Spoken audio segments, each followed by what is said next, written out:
Why, yes, the 72 Dolphins are still alive. Larry Zonka celebrating with a cigar, losing to the Philadelphia Eagles, losing to the Washington Commanders last night. Big upset, but we'll talk about that later. We're going to do a Week 10 recap today, and I am going to bring on three guests today, including myself, and make four. And let's bring everyone on. First, we're going to start with Miss Melissa, who was on the show last night. How are you Hi, today, everybody. Miss Melissa? I'm doing good. How are you, Adam? I'm doing good, doing good. So, how would people get a hold of you if they needed to get a hold of you? My tag is NJ49IZZY. I'm on Twitter and Instagram. All righty, all right. So, next, we're going to bring on Mr. Jason. How are you Adam, tonight, sir? I'm well. Thank you for having me back on the show. I'm delighted to be back talking Week 10 recap NFL football with you. Melissa, this is my first go around with you. Pleasure to meet you. And I guess you're from New Jersey, right? Yes, sir. Nice. I have a cousin who lives in Piscataway. Go Rutgers.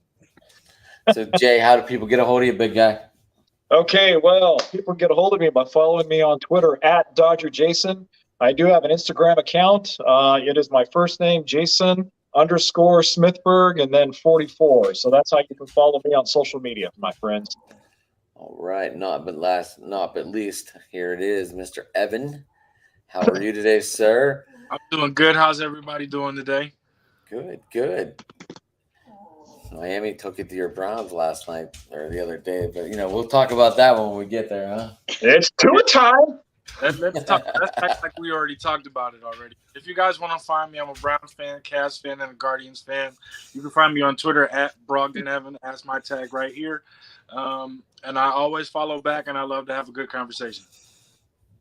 Oh, you're It's in the good to right see you spot again, for Evan. conversation for sure. Go ahead, Melissa. I was just saying it's good to see him again. Likewise. I like it. Evan going with the side view of himself tonight. It's a little different. Yeah. So, Evan, you were supposed to go to Buffalo, but what happened? They're expecting 25 to 30 inches of snow, so they canceled the trips. I can't blame them for that, but being in Buffalo would be fun though. Oh, it would absolutely be fun. Buffalo's like my favorite city to go to when we're not doing a Browns game. Fans are absolutely amazing. It's a beautiful ride out there. Beautiful people. It's a great time. It's a great place to be. Second favorite stadium in the NFL.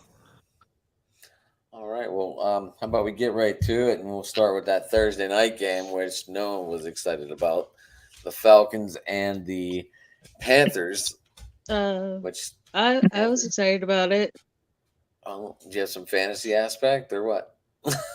No, I really wanted to see the Panthers come back and destroy the Falcons after Eddie Pinheiro had those two missed kicks to end the last game. Well, that's right. It went to overtime. So, I mean, Mariota 186, 2 touchdowns and an interception, and I think PJ had 107 or 106 yards and no touchdowns. it was not a good game. I mean, it was mostly a defensive game. I mean, 25 to 15 doesn't really do it justice, but I don't know. I just thought that PJ Walker kind of like stabilized the Panthers, who were kind of in a free fall. It just baffles me that he won again, and he would have won the last Atlanta game if it wasn't for DJ Moore and that awful kicking. But then they announced right away, like, Baker Mayfield's getting the job back after he stupidly was going there on the field without a helmet on and headbutting guys with helmets.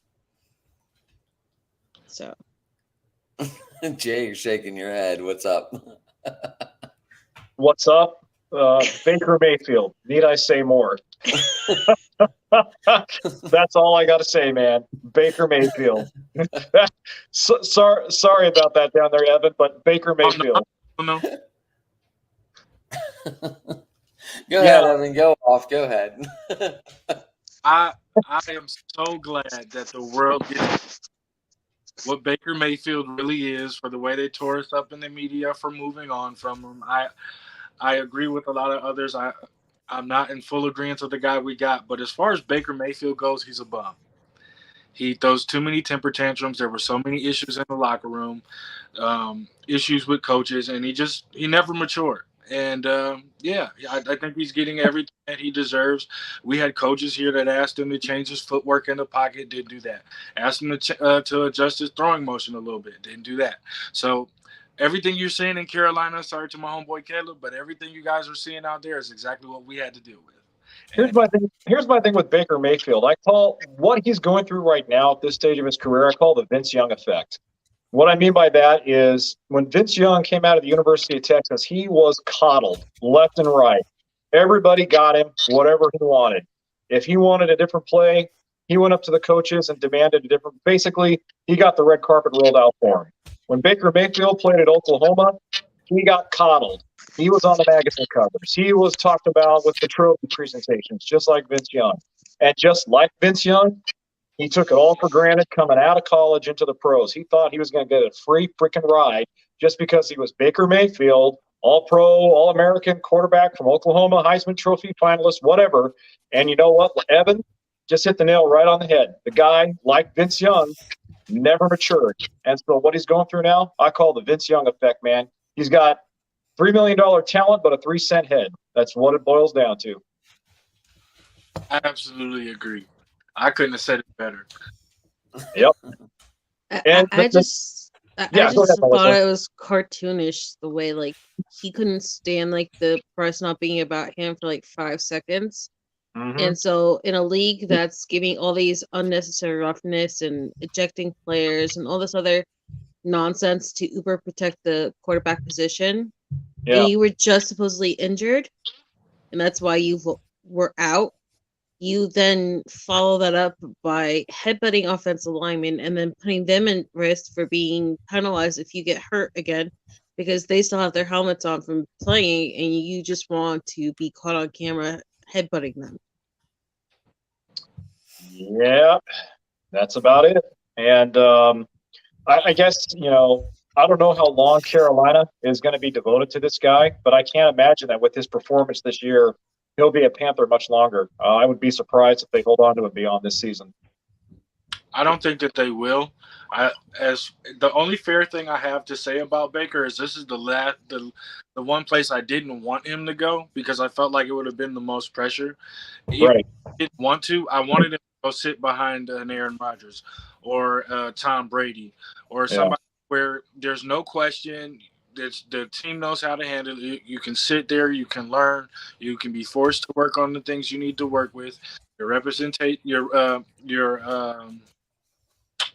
The clout around you can die down. You can build a new reputation about yourself and go out, get a new prove it deal, have a good year, and go on from there. But when you don't know how to handle the situation, you keep yourself in games because you're worried about a contract and you're hurt when they could have sat you down and you could have saved your spot here in Cleveland. Mm-hmm. I don't know what else. I don't know what to say about it, man. It is what it is at this point. So he's going to end up in Pittsburgh, Adam. So you wanted to see Baker improve and maybe possibly grow up. Yeah. Absolutely. So you thought if he had pulled a Trubisky and had sat behind somebody that had mega talented, that maybe he'd be humbled and grow up and learn? Because if we think about it, he lost his job to Patrick Mahomes. He almost lost his job to Kyler Murray. And every time he's been put in a backup situation or somebody's doubted him, he's come out and he's played well. So again, maybe after next year, there's a chance somebody's going to give him a chance. Somebody's going to get hurt. It happens every year, and he's going to come in, and I think he's going to ball. But is he going to learn the lesson that he needs to learn? And that's what the question is. So if he sits behind somebody like Rodgers or Brady or I don't think it would have worked in Kansas City, but if he had just sat behind somebody with a stable quarterback or even sat behind Matt Ryan in Indy, I think he would have. I think it would have benefited him more than anywhere or any other situation he could have went to. Yeah, going back to the game real quick, Adam, I thought that game on Thursday was pretty much the personification of just how bad of a conference the NFC South is. I mean, you don't have a single team in that conference or that division, I'm sorry, that has a winning record. You're probably going to have a situation similar to when the Seahawks won the NFC West with a 7-9 record. I mean, we might see a team win this division going 6-12 or going 7-13. I mean, it's possible. It's I just mean, comically, it had to balance out. I mean, every single person in the NFC East currently right now is above 500. yeah. And that division has barely had anyone who's been 500 Well, the leader that is wins now the 500. East. So it's now like the South has to like balance it out. Like there has to be that one division in the NFC that always is like struggling along. Adam, is Tampa the only team at 500? Yes, because they won 21-16 against the Seahawks. That's and right. Tom Brady has now played in every country that the NFL has played in. Nice. Anyone think Tampa is gonna, get their ass together now that the Brady and Gazelle moments are over, and apparently she's moved on to some jitsu guy somewhere over there. I saw pictures today of it, and I was like, "What?" Apparently they said they've been dating for like a year, or like hanging out for like a year. So maybe Tom came back to like know this was happening and just wanted to get away from it. But we're not going to turn this into TMZ. Okay. I'll go first. I still like a few people on that defense. I love Villa, but that offense is just so hard to watch. I mean, you Are we talking got about Geno Smith, or are we talking about Tom Brady? Tom Brady. Tom Brady. I'm talking about Mike Evans with his drops, like wide open drops. Chris Godwin can't stay healthy to save his life. That offensive line is just getting blown up. Like, I love defenses, but it's sad to see how easy they break through. And it's just bad. Is Rashad White going to be the next running back in Tampa? The number one? I think they're still pissed off at Leonard Fournette for all that playoff Lenny stuff and buying his hype, and then he comes in like 60 pounds overweight. Yep. I don't understand that. Why that's an issue? Because it was reported when he was recruited, why some teams dropped off, is that he comes in overweight. He's naturally a big guy. At LSU, it happened again. He came in overweight. What happened? He got in shape. I understand he's older. He's had some injuries, but in Jacksonville, came in overweight, dominated. He came in overweight the year they won the Super Bowl. So, I mean, I understand. It's not like he's Eddie Lacy or Trent Richardson and eats himself out of the league. Always been natural. Oh my gosh. I think it was a big story, because it was Brady. And Brady had come and retired, and then he unretired. And he was going to be playing for the first time without Gronkowski, his safety blanket. And they were kind of like expecting playoff Lenny to be that next dude that he could go to and rely on. And then when they saw how sluggish he was and how overweight he was, it caught like wildfire, because they had all that other drama with Bruce Arians being kicked upstairs and Todd Bowles getting head coach over Byron Leftwich, and it was just like whatever was Tampa Bay was like must see clickbait sports talk. I think that's their biggest issue, though. I don't think Todd Bowles can carry what Arians had before. I don't think he's the same coach. I don't think he can lead those guys that way. And do I think Todd Bowles deserves a head coach position? Yeah, but to follow Bruce Arians and what they've done and how he got those guys to fight, I just don't feel like it was a fair shot for him. I think that was to please Brady. I think that's the thing that's backfiring, because when Brady first got there and they weren't playing well, who called out Brady in the media and then got into the team during practice, and who played better? The team. I don't see those same things anymore. And I think that's where their biggest issue is, besides offensive line and not having a tight end for Brady. You let Gronk retired, and then what? Howard, where did he end up signing? I know he went somewhere else. Buffalo. So Buffalo. I think he's Yeah. now with Houston, actually. He went to Buffalo for a little bit, and then he went to Houston. Yep.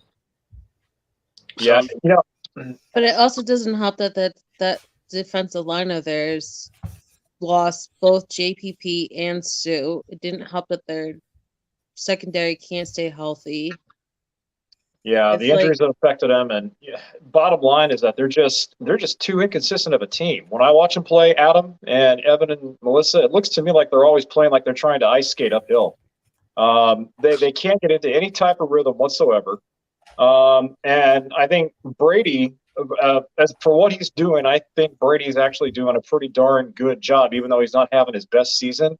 He's trying to do the best he can to keep that team together. But look, when Gronk retired, that stripped down their offense a lot.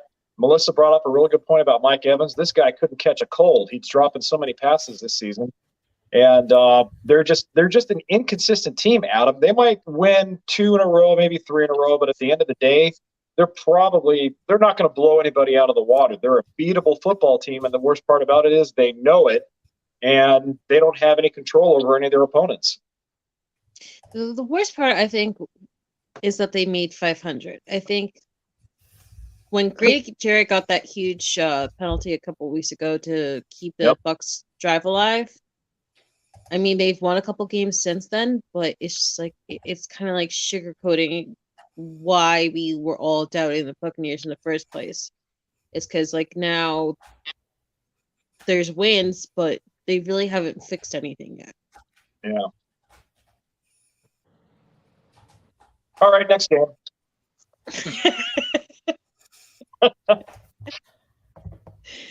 Nothing else exciting out of this game? Not really. I mean, the Falcons are the Falcons. They shut down Kenneth Walker III that everyone was crowing about, which was a huge deal.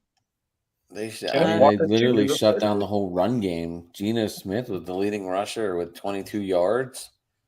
Yeah, not so sure. I mean, I don't know. Pete Carroll got his reality check, which he's been needing since he was feeling himself a little too much.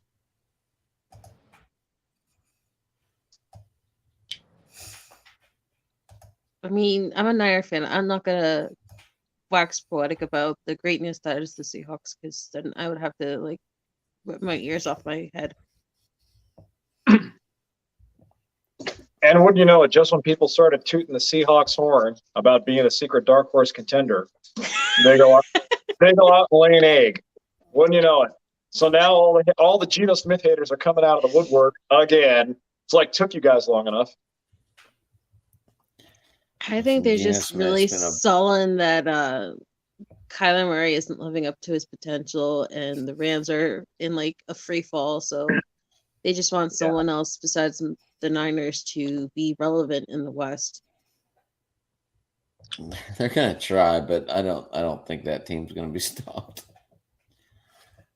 Very stacked. Talking about That San Francisco team. But anyway, the game of the day, besides the Buffalo game, might have been the Lions and the Bears. Oh boy. absolutely. Yay! I love I mean, this. Justin Fields, I guess you could say, had a field day. Oh, 141 rushing yards and 2 touchdowns. That's like what, Adam? Like the last 3 consecutive games where he's rushed for over 100 yards? Yeah, he's got some kind of record going on with that, don't he? I think Yeah, so. and the funny thing about Justin Fields is that I can see a little bit of the talent. Oh, I'm sorry, Evan. Did you want to say something? Oh no, I'm just for the Ohio fans. OHIO. Go ahead. Well, I'll try and talk good about Justin then. I can see a little bit of the talent with Justin throwing the football, but honestly, when I watch the guy run, he reminds me of a young Randall Cunningham. He really does, because he's got the big, lanky build, but he runs just like a la Eric Dickerson, man, just north and south. And when he gets through that hole, he's pretty hard to take down. And it's making me wonder if maybe the Bears try and utilize him much the same way that Pittsburgh tried to utilize Cordell Stewart, Adam. Maybe a slash deuce here where they have him run a little bit more rather than throw, because didn't Cordell have one season where he only threw for like over 1,000 yards, but he rushed for close to 1,000 yards? Yeah, and I think he was also a punter that year too. Yeah, I was going to say he's a wide receiver that year too. Yeah. So, I mean, seriously, I think Justin Fields' best talent is probably like a Cordell Stewart, like a slash type player, a hybrid quarterback. I mean, they've existed for a while, but looking at Fields, I think he's a much better runner than he is a thrower.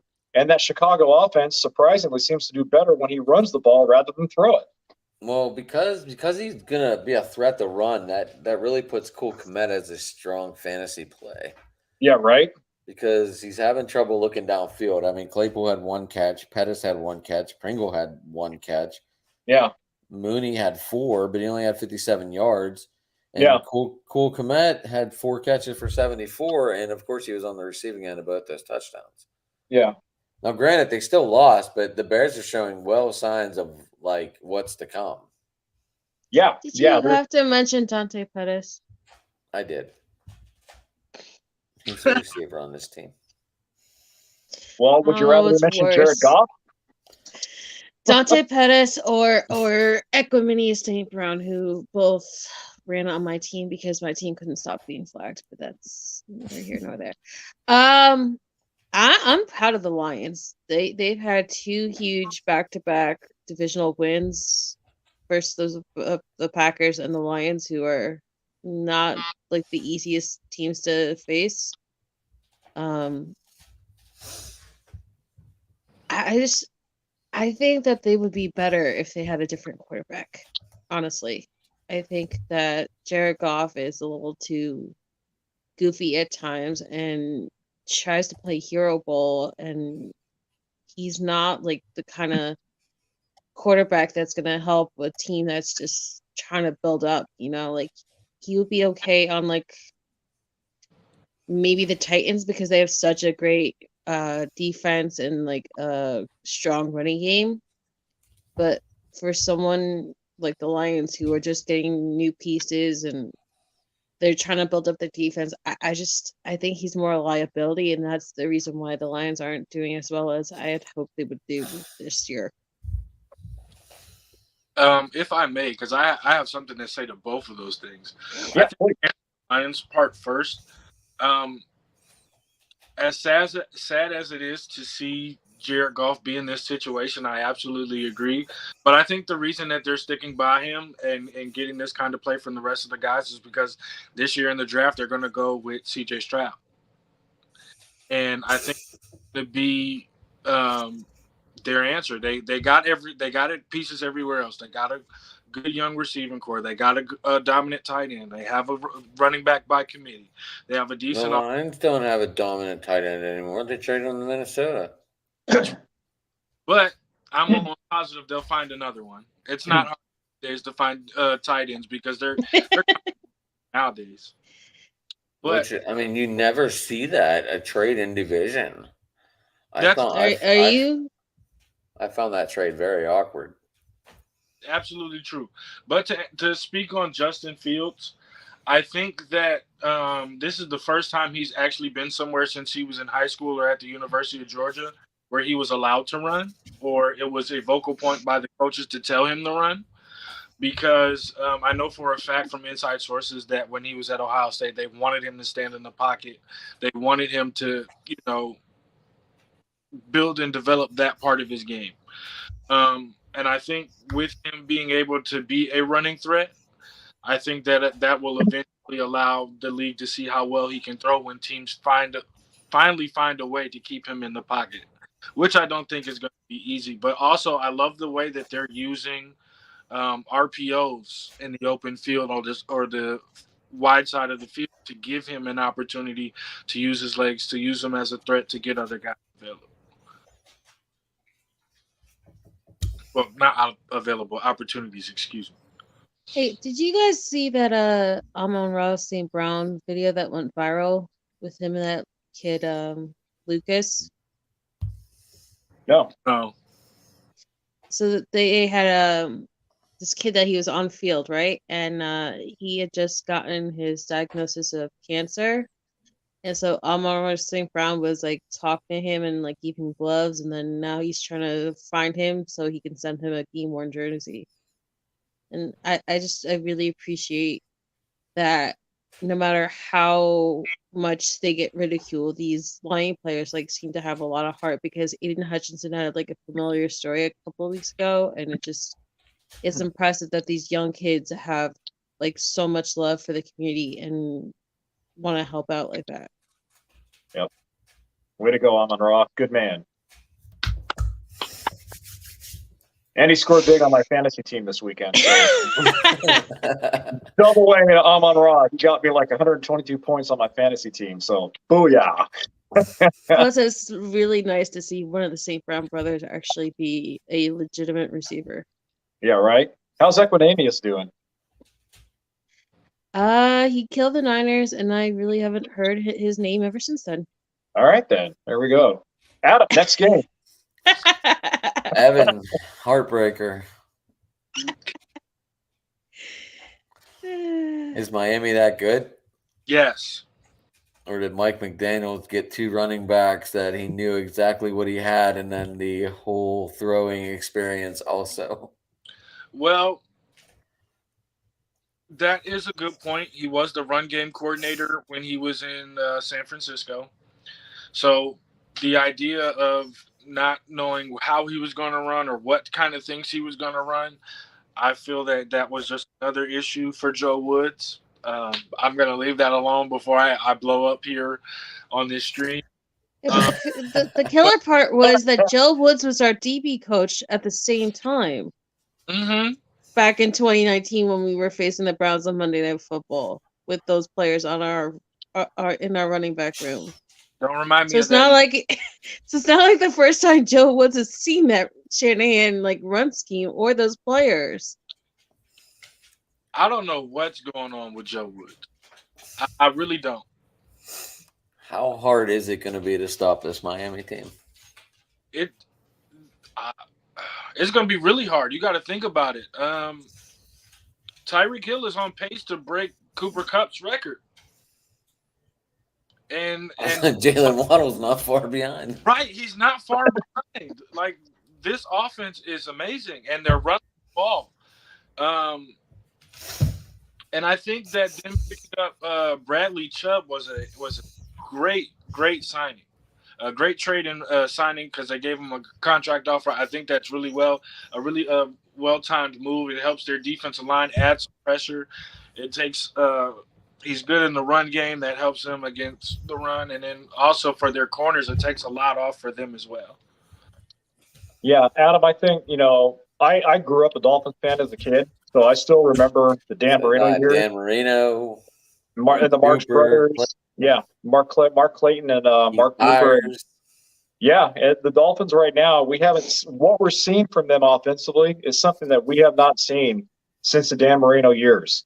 And I agree with that, but I think Miami is this good because they have skilled players at every position now, not just Tyreek Hill, but like he mentioned, Jalen Waddle. Now that they added what? Mike Gesicki. Mike Gesicki, who they were on the verge of trading, by the way, but they didn't. I'm sure they sat down and talked about that one. Like, do we really want to trade this tight end that's pretty damn good? Yeah, but look, obviously it all hinges around Tua's health. And if Tua can stay healthy, and if the rest of that offense can stay healthy, Miami is going to be a tough team to beat. And that's not something we've had to say for the last 28 or 30 some odd years. So Evan, with Watson coming back next week, does Peoples-Jones go away and Cooper wakes up? 2 weeks. We got 2 more games left.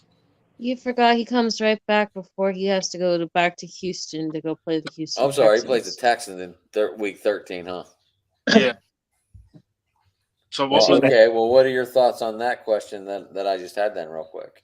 I don't know what they're going to do. But what I think they should do is run him as their look team quarterback to allow him to get his flow going while still keeping Jacoby there so he can get the most of the reps. That the guys that are starters can stay behind with Watson after practice and do all of that. But I just can't wait to see what these 6 weeks are going to look like. Because I at this point, unless we pull off a miracle against the Bills and then do what we're supposed to do against Brady and the Bucks, we're out of it. So we'll see. Hey, Evan, do you have Jacoby for the long haul, or is it just for the year? I believe it's just for the year, and yeah, it's just for the year. He signed a 1-year deal, but I think that's why they picked up Kellen Mond so he could be a backup next year. I'm just curious if Deshaun Watson is going to have an armed escort going into Houston, man. I would assume so. Yeah, I would. I'm being serious. Yeah, I would think they would have to probably segregate him from the rest of the team and bring him in separately. I'm not touching that. Yeah, right. Yeah, sorry. I went there, but I mean. No, it's not. It's not that. It's just These are legit questions. I mean, this thing that the Browns did. No offense to you, Evan. Pissed me the hell off. Need to ask why before we go anywhere else. It pissed me the hell off that this is somebody who is such, I don't know, petty would be the I guess the correct word. He was so petty that he benched himself because he had issues with Texans management, so he accepted his contract and he got paid for sitting the bench for a year. And then he did what he did, and you can either be lividly angry at him or think it's overblown or whatever. I've heard all the different takes on it. But either way, this is someone who showed very little remorse for the situation. He now has the most guaranteed money for any quarterback, and it really irritates me that when it was overcorrected, the decision on his 4-game suspension, that they purposely made sure that his very first game back was Houston. Mm-hmm. And that is what really pisses me the hell off about the whole situation, because we've been and exhausted every other part of it, and I really don't want to go into it because I'll just get angry. But the very fact that it's Houston that he has to go back to after what he did to that community it's just it's unforgivable, actually. But it's the NFL. And that's where my issue lies with it. I think the biggest problem I have with the entire situation is the way that the NFL handled the entire situation. Mm-hmm. Because the team knew what he was doing before he signed that contract that they paid him. The team knew what was going on while he was riding the bench. The NFL knew what was going on when he was riding the bench. And until he moved and it became called for in the media, you wanted to do your investigation and handle it the way that you did, which I think was poor. But we can move on. And I also don't like that they based it on Ben Roethlisberger's suspension either, the first time around.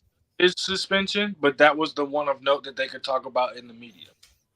Because if you think about it, Kareem Hunt had, 8 games? Ray Lewis didn't get suspended at all. Dante Stallworth killed a man, didn't get suspended at all. I literally have a list written down from a previous podcast that I did, if I could find it, where I had up to 35 guys that are in the league right now and another 100 that have been in the league in the last 10 years.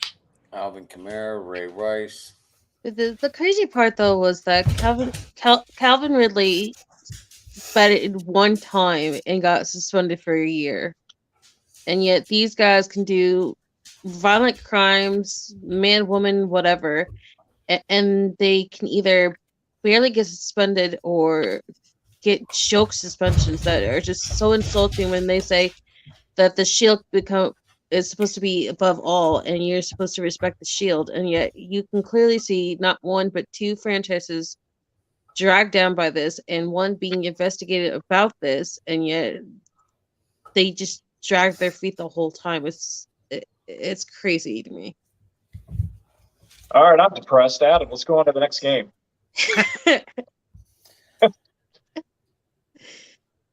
The Deshaun Watson talk might be more excited than the Texans or the Titans and the Broncos. Oh man, sorry. Well, I mean, we do have an angle here. The Titans in like what 2 days are playing the Packers. Yep, Thursday night. And- Go Pack, go. So is Tannehill actually playing in that game, or are they still holding him off Yeah, until the next he week? was so questionable when I looked earlier today. Yeah. The Titans, to me, are like one of the greatest teases in the National Football League. We saw what they did last season, what they've done the last couple seasons under Mike Vrabel. They've come in each of the last 2 years as legitimate Super Bowl contenders, but they're a tease, man. Just for whatever reason, look, Derrick Henry's a stud. I'm just going to say that. Derrick Henry's a stud, but the guy can't carry this team by himself. And Ryan Tannehill, I'm sorry, but Tannehill is a quarterback who'll keep you in the game, but he's not the quarterback who's going to carry you over the hump and get you to a Super Bowl title.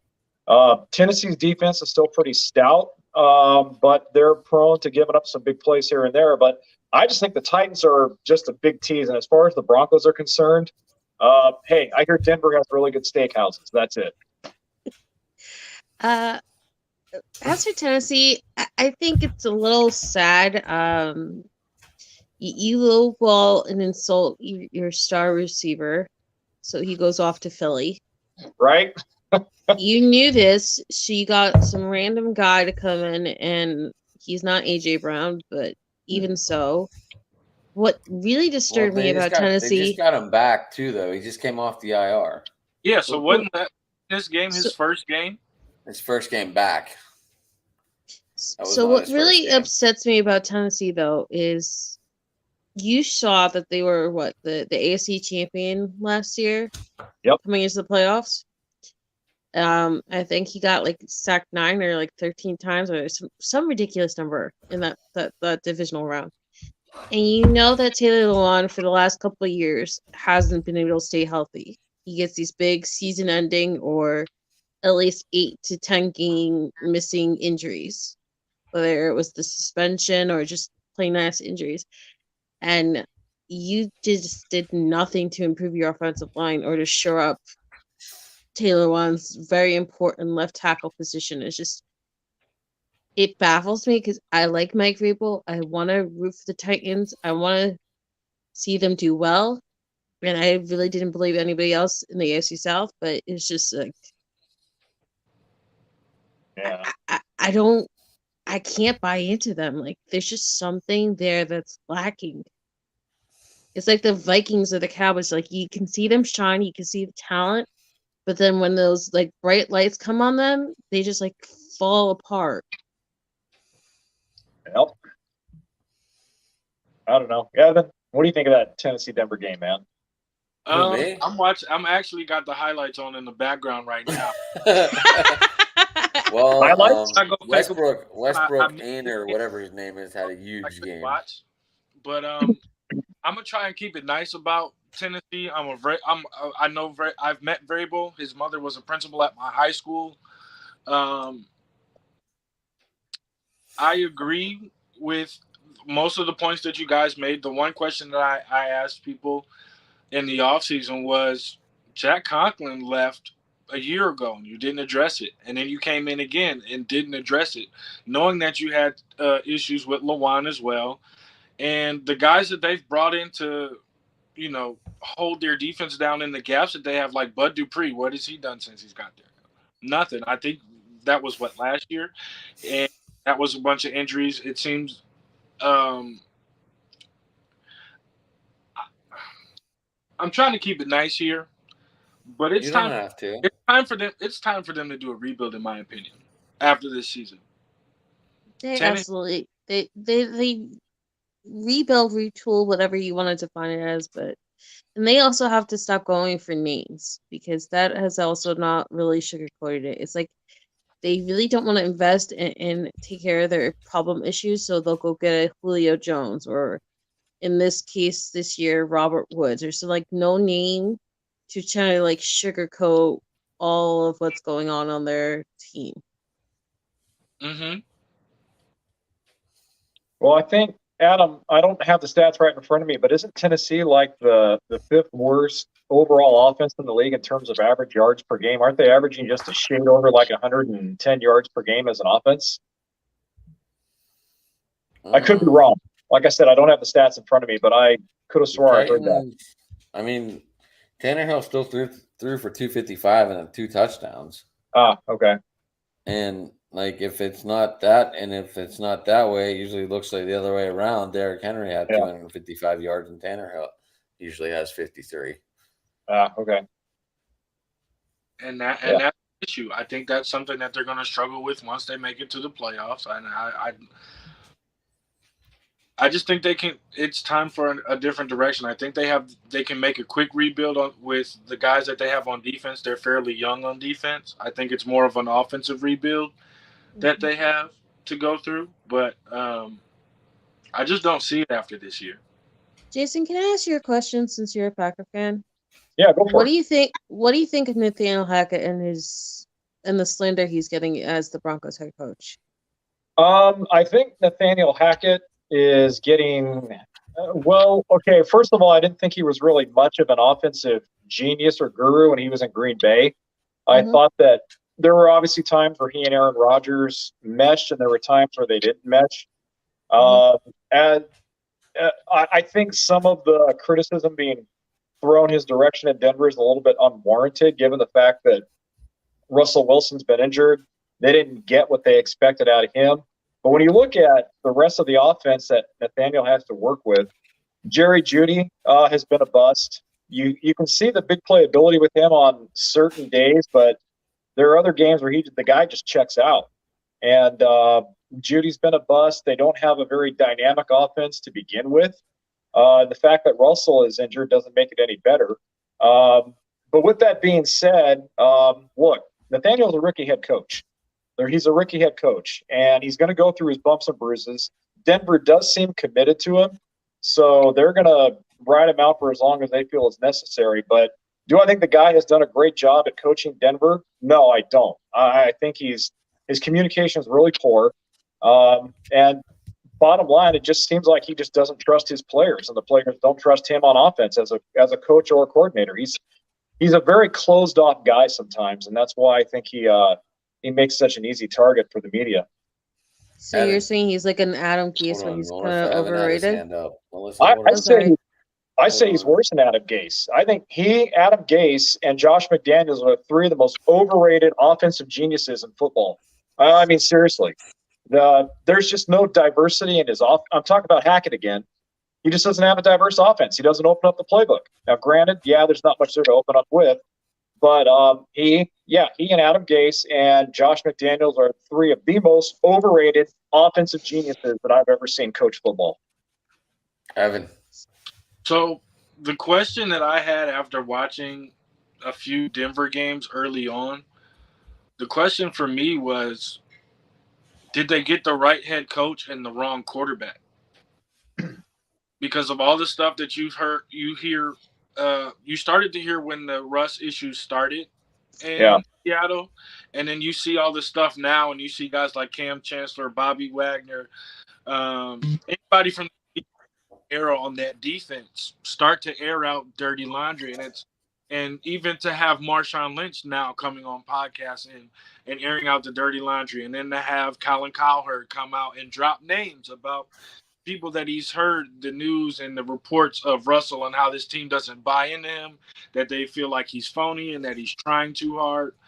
So that's where my question was going to be was, do you think that Russ is the wrong quarterback for this style of offense? Because the plays that they're calling are obviously the same set of plays he was calling that got him this job in Green Bay. Yeah, Evan, I think to answer your question, yes, I do. And they obviously one of the reasons why they why they brought Russ to Denver is because of the familiarity with Nathaniel Hackett.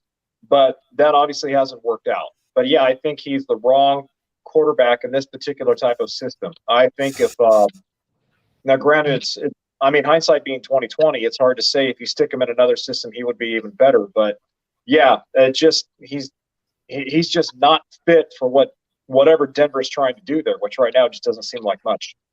Mhm. I just think it's been handled really poorly. The whole paying him the deal that they did for the week 1 snaps even Yeah, happened. Um, the Thursday night football game where KJ Hamler was wide open, he was just not even looked at, and then they had that screenshot where they show KJ Hamler like slow playing, like beating his helmet into the end zone. Um, the defense is stout, but the offense is just it's not clicking. It's not. There's like no chemistry. There's like no life to it. It shows up sometimes, and then it struggles along other times, and it's just I don't think either fit really with each other, maybe even in Denver to begin with. yeah, I agree.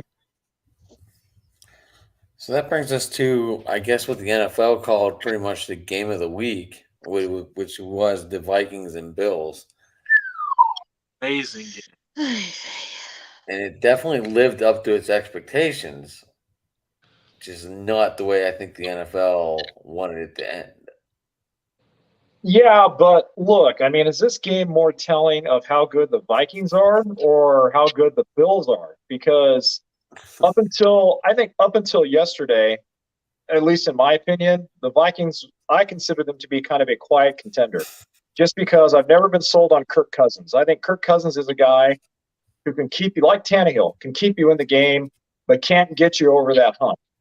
But what I saw from the Vikings yesterday makes me I'm starting to kind of buy into them a little bit. I'm still a little bit skeptic, even though they're 7-1.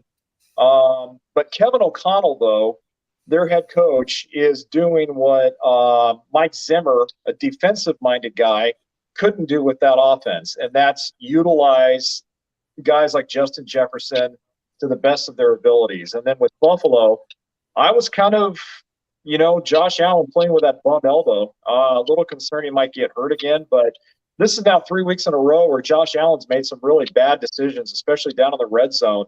He's had some key turnovers now. And I mean, look, Josh is one of the best quarterbacks. He's a top 5 quarterback, arguably the best in the game right now. You can make that argument. But I mean, he's had some bad decision making here the last 3 weeks in a row. He's got to clean it up, especially now that Miami's 7-3 in first place in the AFC East. Buffalo has some competition. They can't walk on water anymore. I don't know if I would say. Oh, sorry. Go Adam. Go ahead. I don't know if I would say that this is the game of the week, or it makes me believe in or not believe in Well, one, they or pumped it up to be the morning both game of the teams. week. I know. It's just. I know Darius Smith got hurt. I don't know if he's like out now. Wow, what a shock. That's not nice. But I think Josh Allen has been, like Jason said, on this weird like slam back to like all his like bad tendencies from like his rookie year and before he had like the big breakout where he improved, and he's making these really poor decisions, and it doesn't help that Poyer and their defense can't stay healthy, and it's just I think that this game was really overrated in my opinion. I think it was overrated how Gabe Davis was called for a catch, and then now the refs are apologizing in the media after the fact, saying that it shouldn't have been a catch. I believe both of these teams are playoff teams, but I don't know if either of them, if they keep playing the way they keep playing them, is going to do much. And I think the most dangerous Kirk Cousins is a Kirk Cousins that believes in himself and feels himself. Because that's usually when he lets them down. Evan, I'm sorry, man. We're leaving you out of this. What do you think? Oh no, I wanted to hear your guys' take. I kind of wanted to go last on this one. I do think this was the game of the week. I do think this was the game of the year.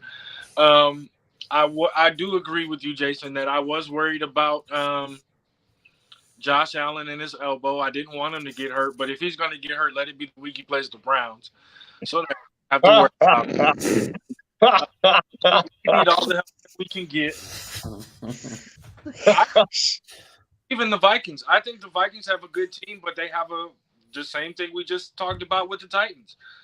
They don't have that quarterback, and I don't think Kirk Cousins is going to be the guy to do anything for them in the playoffs. If we're talking about a quarterback in the playoffs that's going to do anything, I believe in Josh Allen more than I do anybody else in the AFC. I think that you're leaving out that guy in Kansas City. And that's exactly what I was about to get to. I think when it comes to him, I think being figured out in the playoffs, and I think that's what's going to, finally slow him down. I think he's going to end up having the same result as Drew Brees did in New Orleans, where it's going to be injuries on the defense or a key injury on offense, and he's figured out because they haven't changed their scheme and what they do. Are they having a good year? Yeah, but the same questions I had are playing into fruition. Juju can't stay healthy. I'm praying for you, buddy. That hit was horrible. I hope you have a speedy recovery, but you can't stay healthy. We still got to see when they can face a team that actually can, get a good pass rush on them. What are they going to do? Because they don't have a deep threat around the field. Certain teams are starting to figure out how to stop Kelsey and what's it going to be. But as far as this game, it had everything. It had a controversial call at the end of the game. NFL, grow up. Stop blaming your refs when you're the ones that are supposed to be reviewing late in games, and yet you called that a catch. I think that, I just think this lived up to all the hype. I was definitely focused on this game once I knew the Browns were out of it, which was pretty much the second quarter. But, yeah, I definitely enjoyed this game. I thought the ending was crazy. I was at work, and I only got to hear it on Sirius XM. Mm-hmm. And, listening to the Vikings announcers in Highmark Stadium or whatever it's called now, they probably should have been kicked out. They were just going nuts. I mean, they said the game was over. All I got to do is snap it, take a knee, and it's over. And then all of a sudden, they thought it was a safety, and then all of a sudden the Vikings had the ball, and it was a touchdown. And, I mean, they were just going nuts. I mean, if you get a chance to go back and listen to the Vikings on Sirius XM, do it. I'll definitely give it a listen. Because that's definitely interesting to me. The quarterback sneak is the most practiced play people don't think about at any level of sports. No, it's like the bunt. You practice your snaps before the game, at halftime, at walkthroughs, during two-a-days, 7-on-7s. You literally, at any period you practice the center quarterback exchange. To fumble it on the goal line, and, oh, man, I just don't understand how that happened. I couldn't, like I said, I couldn't believe it. I don't know what it was like to watch that on TV because, like I said, I didn't get to see it. All I was listening to was the radio. At first, I didn't realize what happened. I wish Joe was here to tell us about what he thought. He's the Buffalo fan. Wonder if he broke a TV. I don't know. That was a really crazy, bang play. It got punched out. Then you lost the ball under 10 different players from each team. And then all of a sudden they say Eric Hendricks has the ball and it's a touchdown. Any other thoughts? Eric Kendricks is from my neck of the woods. He went to Hoover High in Fresno, California. Go, Eric. Wish you were on the Packers, baby. Any other thoughts from this game? Well, yeah. Final thoughts for me. I think the Vikings are front and center in the NFC Central. I think they're the favorites to win that division, obviously. And even though we're not sold on Kirk Cousins, I think they have to be at least a deep contender in the playoffs. As for Buffalo, they're 6-3. Remains to be seen. They have kind of a bit of a tough schedule down the middle part of the season here, but Buffalo still is Buffalo. So yeah, good game all around by both teams. Anyone in the boxes? That takes us to our next game where it wasn't as exciting. The Giants and Texans. Woo! Is anybody else surprised by the Giants this year? I am big time. I really thought they were going to be a top 3 pick this year. I'm with you, Evan. I did too. And I got to tell you, I'm more surprised that Saquon Barkley has actually stayed healthy for more than 3 games. I'm not. It's a contract year. Oh, is that it? Okay, thanks, Melissa. I'm Well, not at all. They actually just dropped. Wasn't this the rookie's first round game? Wasn't this today like his first or Sunday his first game as his debut? Thibodeau? I probably butchered No, the shit out of Thibodeau that, has but I'm been good at playing. that. Okay, He has? Kayvon Thibodeau? Kayvon Thibodeau was the one that got the second turnover out of Lamar Jackson when they played the Ravens a couple of weeks ago. Yep. Yeah, Kayvon Thibodeau's been he was injured to begin the year, and then he's been quietly having a pretty good season. Yeah.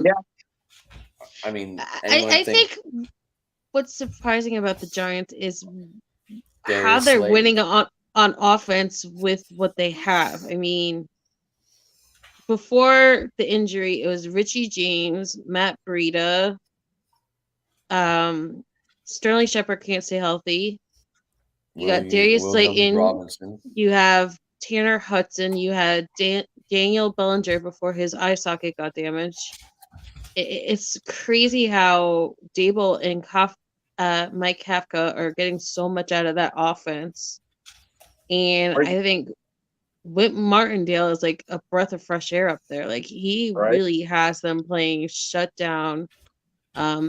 They had a Dory Jackson back to return kicks, and it's just like they have life all of a sudden, and it's amazing what the Giants have been able to do. Yeah, but I mean, even though Daniel Jones has played really well and they make the postseason, how confident are you that they can get over that hump with Daniel Jones? That's where we need your dad, Melissa. Yep. I don't think there's a hump that they can actually climb. You remember how like a couple years ago when Josh Allen was first getting into the playoffs, or the JJ Watt and somebody else that I'm not going to mention who was their quarterback at the time got into the playoffs, they'd always be like that 1 o'clock game on Saturdays, which was like the NFL saying, well, we don't really believe in these people, so they're getting the 1 o'clock first wild card matchup games. I think they're like that. I think they can maybe win a wild card game, but I don't see them going past the divisional round. Yeah. I think they have just enough belief in themselves and enough fire in themselves to maybe surprise somebody or to upset somebody, because they've done a few upsets this year. But I don't think the Giants have enough tools for a long push, especially the way that they have been having injuries and all this other stuff. It's just, it's a nice, heartwarming story. And it really sucks because I liked Lovie Smith, so I hate seeing him struggle, but they just don't have enough pieces down in Houston to help him out. Doesn't matter how many draft picks they get either. And it really doesn't help when like Laramie Tunsil is getting like flag after flag after flag of flag, and they're all like free snap stuff too. It's so stupid. Like a veteran who was picked in the first round that if somebody didn't badmouth him in the draft would have gone up higher than 13. Yep. And he's just getting these ridiculous play calls that are just like killing drives. Evan, awfully quiet. Has anybody else noticed that same pitcher that got Laramie Tunsil in trouble has been like the same pitcher that gets a guy in trouble every other draft for like the last 5 years? Or is it just me? But No, It's also crazy that Miami is like the one that benefited off of two players both getting shanked on draft day, falling because there's bad mouth drug use. you know what? I wouldn't be surprised if it's the Dolphins dropping that news. Get a guy like that. Jay, we had a guy like that on that team we talked about in the 80s.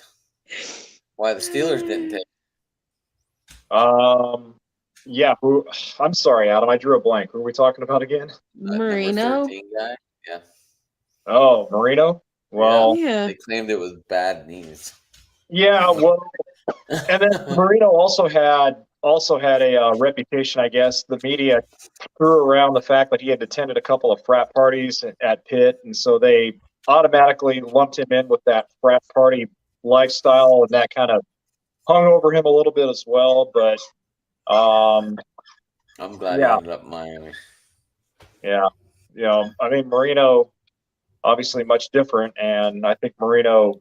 I still think to this day Marino gets unjustly treated for not winning a Super Bowl, because last time I checked that there's more than one guy on a football team. I mean, Montana, as great as he was, Montana didn't win the Super Bowl by himself. He had a couple of guys named Jerry Rice, Roger Craig, John Taylor, Tom Rathman.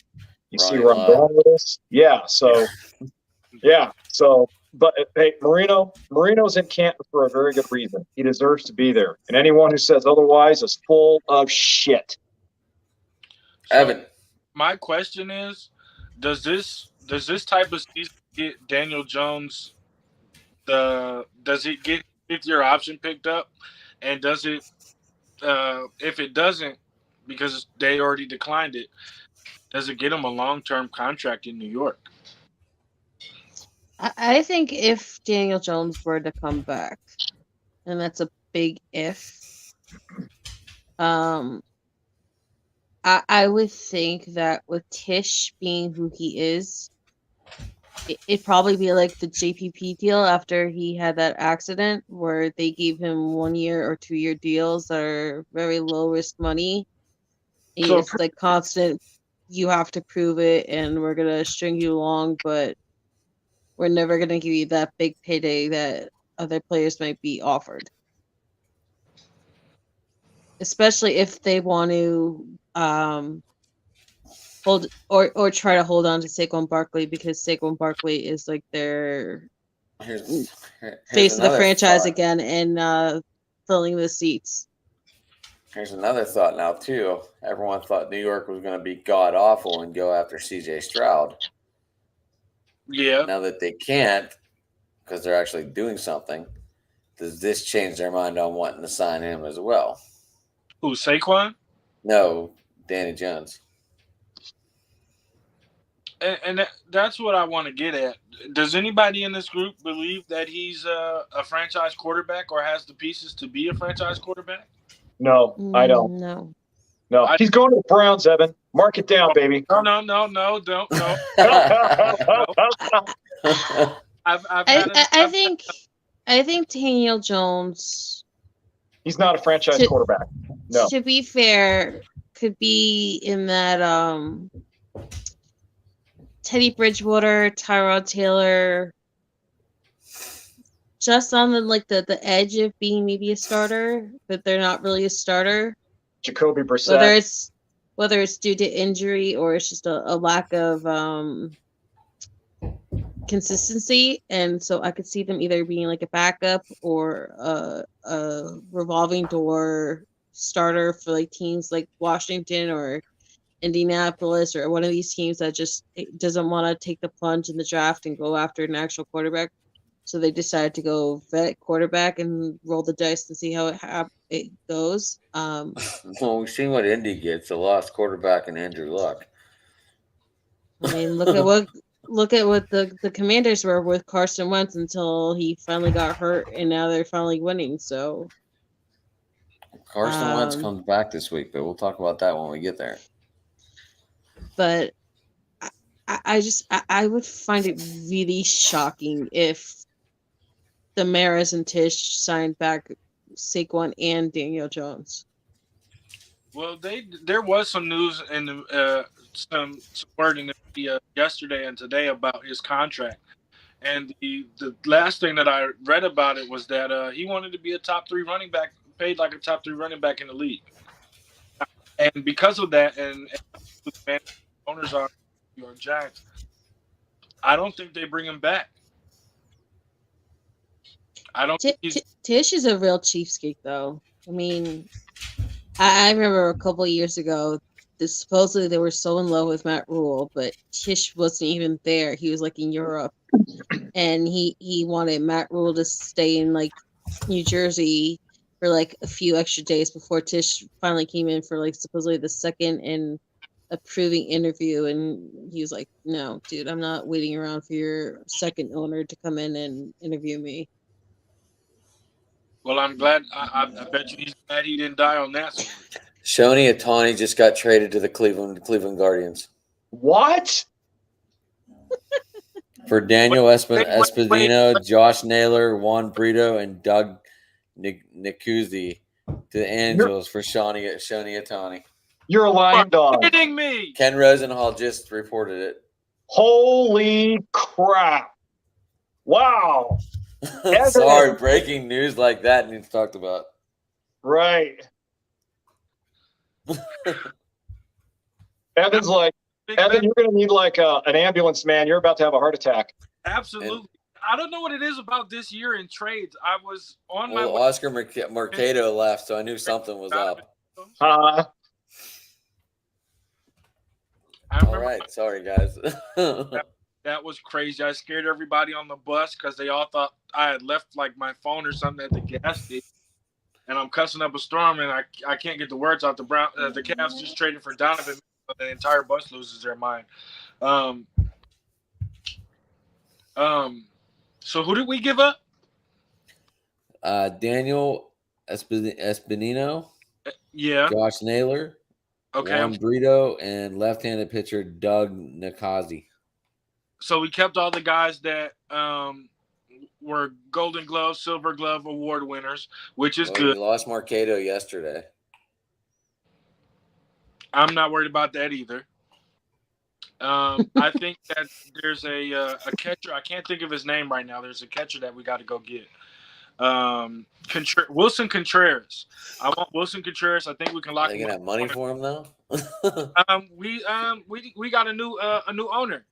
A new owner with the team that has come out and said that they want to spend some money and that this was going to be a move made for us. This was a huge move right now. Right. So hey, I thought we were supposed to be talking football, Adam. Thanks a lot, man. Sorry, that was too breaking not to talk about. I know, right?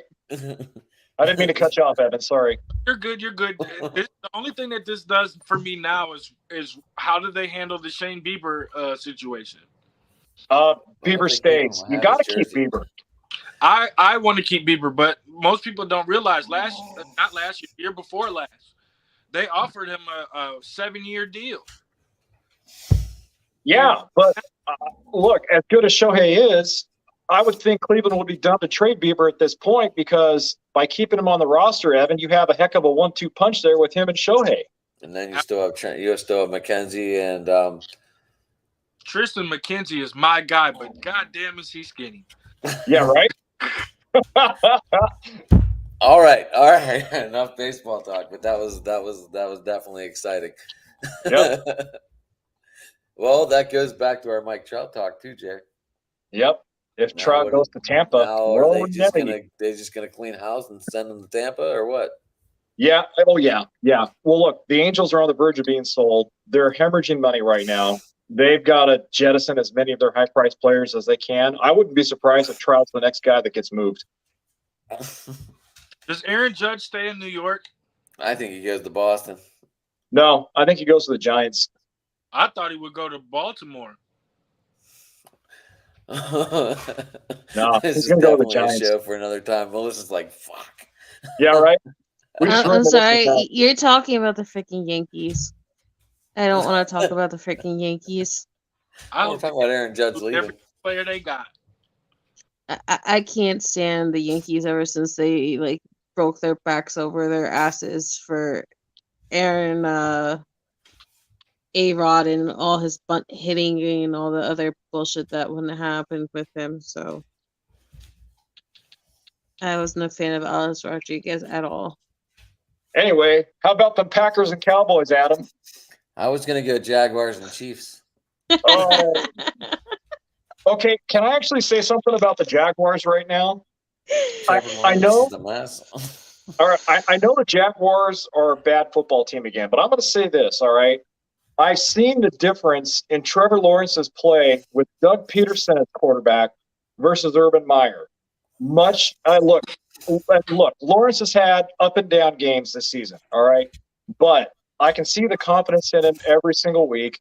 He seems to be more comfortable in Doug Peterson's offense. If Jacksonville can just find a way to be good at the front office and get some other skill players around Trevor Lawrence with Doug Peterson there, I mean, yeah, I can in a couple of years I can see it happening. But I really like the progress that Trevor Lawrence has made, albeit it's been a little bit baby steps. But yeah, I just had to say that about the Jaguars. I think the Jaguars are kind of the laughing stock of the league right now, quite honestly. Damn you, Melissa. Well, think about it.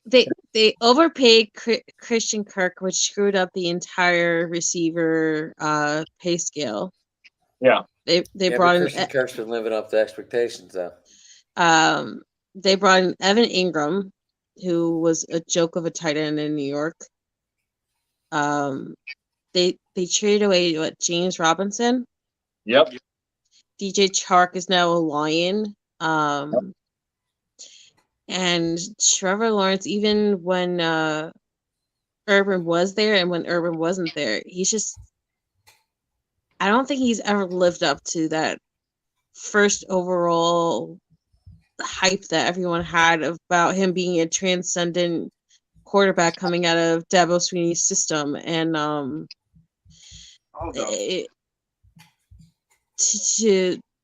the one thing that always bothered me about this year was that it feels like they're trying to force the ball to Travis Etienne the way they were trying to like force Beckham and Baker Mayfield in Cleveland. Like they're just like trying to force this connection, which is a little weird to me. Yes, Evan? I'm sorry. I'm really sorry that I interrupted you like that. That was really rude. I apologize. But if any quarterback that has ever come out and been the number one pick and deserved an excuse or for somebody to be on his side, it's Trevor Lawrence. What do you mean by excuse or people to be on his side? The owner of the team and his son they're good business people. I don't think they're football people. Woo, please don't mention the GM's name. Can you just say GM? Can you not mention his actual name? The GM, I couldn't even think of his name, so you're okay with that one. That name, I kid you not, Evan, still haunts my nightmares. I don't even know his name right now, so you're okay. The GM, I'm gonna rip him because you shouldn't have gave Christian Kirk that kind of money. You shouldn't have let DJ Chark go. And why in the world would you go get Evan Ingram? Yeah, I'm not an Austin Hooper fan, but I feel like he's better for a young tight end than Evan Ingram is, because at least Austin Hooper has shown in this league that he can be somewhat successful when he doesn't decide to fall every time he catches the ball. But Trevor Lawrence deserves every excuse in the book because of what happened to him last year. You've never seen, at least I've never seen, a quarterback as talented as he is fall into a situation like that. If you switch him with Justin Fields, I guarantee you that right now, maybe 45% of our listeners would say that the Bears are a playoff team right now because he has more around him. The only difference, the similarity that I see for those two is the O-line. But other than that, they have a good defense. They have guys he can throw the ball to. I don't necessarily feel like he's forcing it to Travis Etienne. I think that's more of a college relationship, and the fact that Etienne is their most fluent playmaker. But yeah, I can't do If that. he's forcing it to him, Evan, he only had 3 catches. Yeah, No, well, how many I, times was he targeted? It doesn't say, but he did. But Lawrence did throw the ball 40 times. So let's say he was 3 for 7. That's crazy. But if he's like 3 for 5, 3 for 4, that's a little different. But I think that if Jacksonville addresses their offensive line this year and goes for a receiver next year, because that's when Marvin Harrison will be available and they'll still be trash. And then you have like the next I don't even want to relate him to Peyton Manning, but you have the next great thing, and then you have Marvin Harrison Jr., who is a freak of an athlete. If you saw his catch this weekend, if you haven't, go look it up. Go Bucks! But there's that, and then I don't think it's fair. I still support OBJ just because I feel like Baker was trying to be the cool guy and make things work, because there were so many reports in Cleveland of how those two just didn't click. Like they clicked outside of work, but at work it just wasn't happening. They were like drinking buddies outside of work and disastrous employees at work. Absolutely. and I think the last linchpin in that relationship was when Odell Beckham tore his ACL trying to make up for Baker's ridiculous interception. Yep. Yeah. And as for Kansas City, the beat goes on. As for Kansas City, I gotta ask you a question. As a Packer fan, what do you think of Marquez Valdez-Scantling as a Chief? Especially when your team has struggled a lot with receivers this year. Yep, I did not like it. The reason why is because I knew Devontae was going to be shipped out one way or the other. They were going to trade him. It was just a matter of time. They obviously were more devoted to Aaron than they were to Devontae. And I thought they needed to bring Marquez back just to have some type of a big game element in their offense without having Devontae there. And let me tell you, when they got Sammy Watkins, I was just like, that's going to do you a lot of good. He's going to make an impact for all the 2 games that he plays the entire season. But with Valdez-Scantling was kind of like the John Taylor of the Packers. He was a guy who had better speed than average. He could break a defense down, especially in the middle of the field. And, when they let him walk to Kansas City, it was just like, Brian Gutekunst, whatever your last name is and how it's pronounced, what are you doing? So God, I wish he was back in green right now, but unfortunately, hey, he's got the better side of the riches there in Kansas City right now. Now, you're not the Chiefs head that I have an issue with. The Chiefs head that I have an issue with is my brother. So I have to ask you, do you think that the divisional round is part of the reason why that Scantling didn't want to come back to Green Bay? Because he was wide open on that last forced catch to Devontae Adams. No, I think the coaches are the reason why he didn't want to come back. I think he had a problem with. I don't think it was the division. I think it was Matt LaFleur. I think he had a problem with Matt LaFleur and the offense, and that's why he decided not to come back. Okay. So my question was somewhat along those lines. Do you blame Rodgers, or do you really feel like the front office wanted Adams out of the way? Evan, I blame both sides. I think both Aaron and the front office not only played each other, because if you guys recall, there was a lot of friction there between Aaron and the front office for a time, but I think they both played a part in shipping Devontae out of town. Now, Devontae, I think, saw the writing on the wall anyway, and he wanted out. Eventually, again, he was going to be out, but I blame them both. And, it's easy just to blame the front office for Devontae leaving, because you look at Aaron, been the star of that team for the last several years, led him to a Super Bowl. Granted, it was way before Devontae's time, but the point I'm trying to make is that I think Aaron has received a few free passes within the last couple of years, and that's kind of masked a lot of the inactivity from the front office and their lack of being able to find quality replacements everywhere else on the roster. But I blame them both, Evan. I think Aaron and the front office both played a part in ostracizing Devontae. I mostly blame Aaron Rodgers. I do too. My brother is an obnoxious Packer fan, so I've had to live with all this nonsense. But what I think was the ceiling deal was Aaron Rodgers every year talking about quitting and retiring and living the better life, whether it was Jeopardy, whether it was Gutekunst and all of them having to play nice with him in the media and talk about Rodgers and cover for him while he was out in Hawaii hiking and becoming a boho, whatever he calls himself. And I think that the final linchpin, though, was not just the back being like 13 wins and then doing nothing in the playoffs. I think what really killed the Devontae Adams relationship was that Aaron Rodgers, like right after that divisional loss, came out to the media and said, I have a lot of people counting on me to make a decision. I'm going to make it quickly. I'm going to let everyone know my decision within the team organization quickly so that way they can go on and move on with their lives and make their decisions about what they want to do.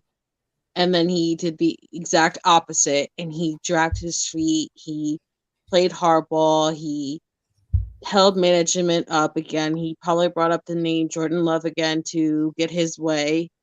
He got his big contract. He made everyone wait till like practically free agency in March, and then he's shocked that Devontae goes and was like, I'm sick of waiting on my career being decided on this guy's mood swings. And then they made that like last ditch effort to try to offer the same amount of money that Vegas did, and I'm not surprised that that relationship crumbled. Yeah, no, you make valid points, Melissa. Really valid points. And yeah, you could argue easily that Aaron was at the center of it all rather than the front office.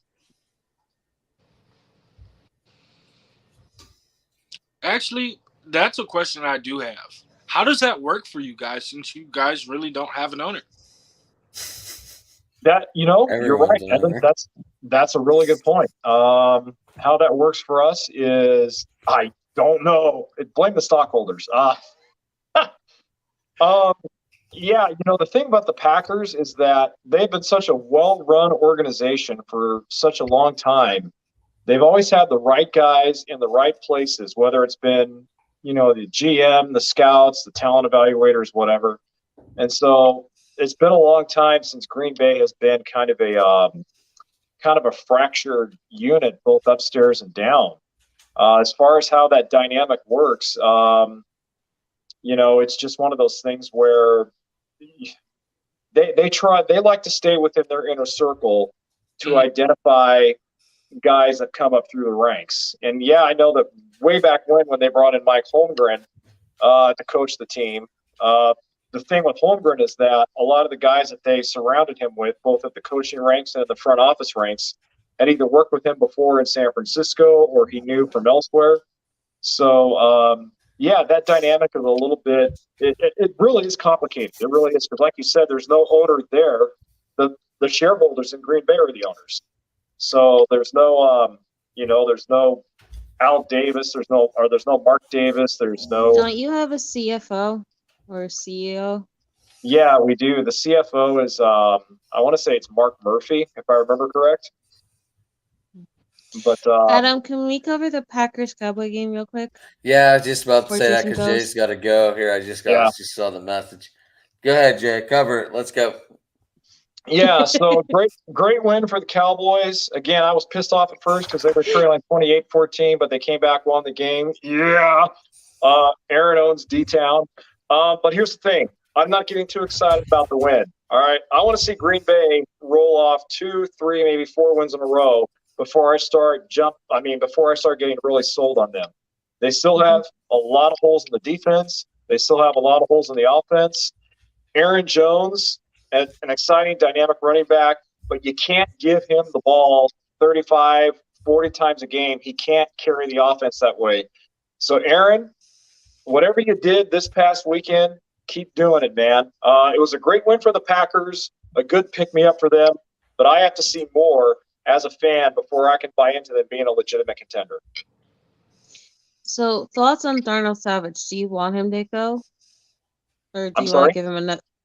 Darnell Savage, do you want him to go in the offseason, or do you have hope that if he stays for a year or two, he could pull it together?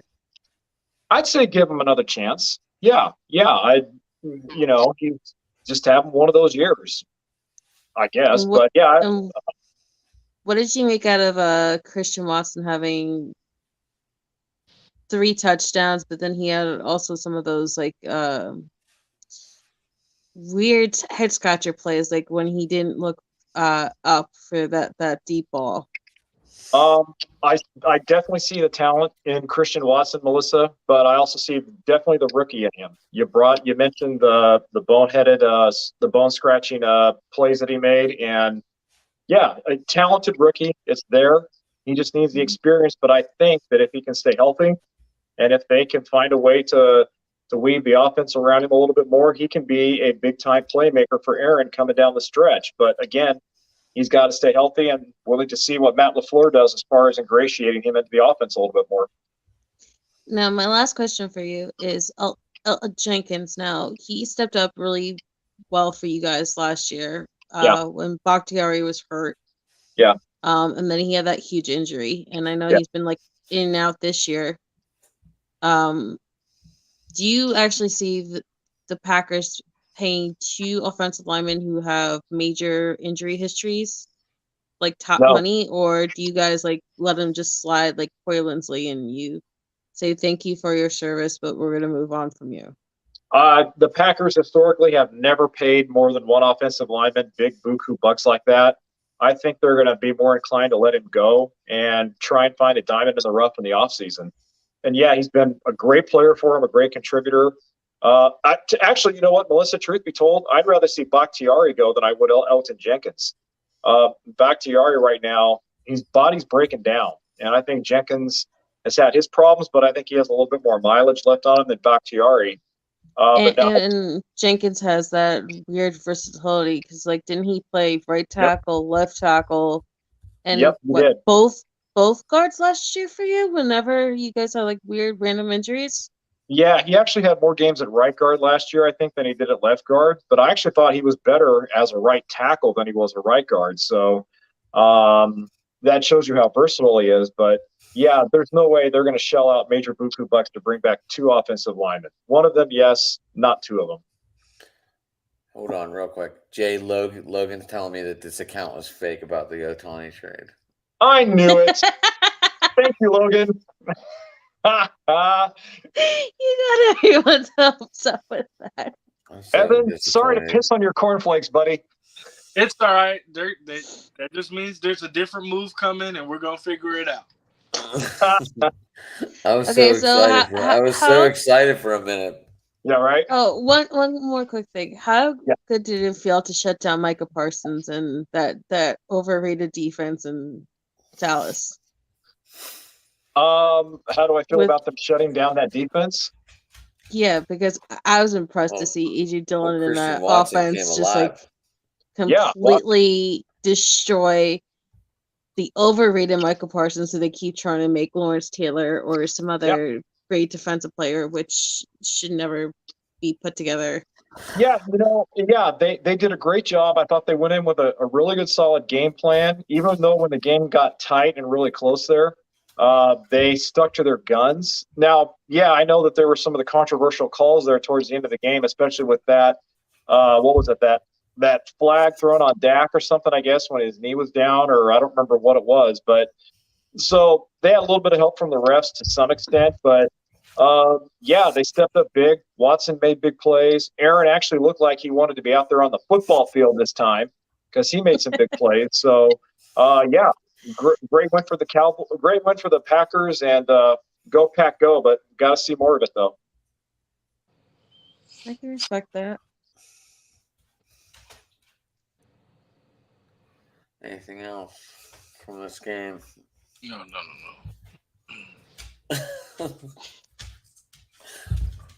Well, Jay, it's been Yeah. fun. I'm glad you stopped by.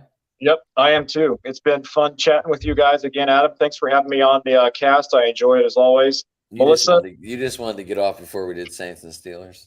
damn right. That's too painful for me to bear, man. So, Melissa, it was a pleasure. Nice talking with you, Evan. It was a pleasure. Go Brownies. Thank you. You're welcome.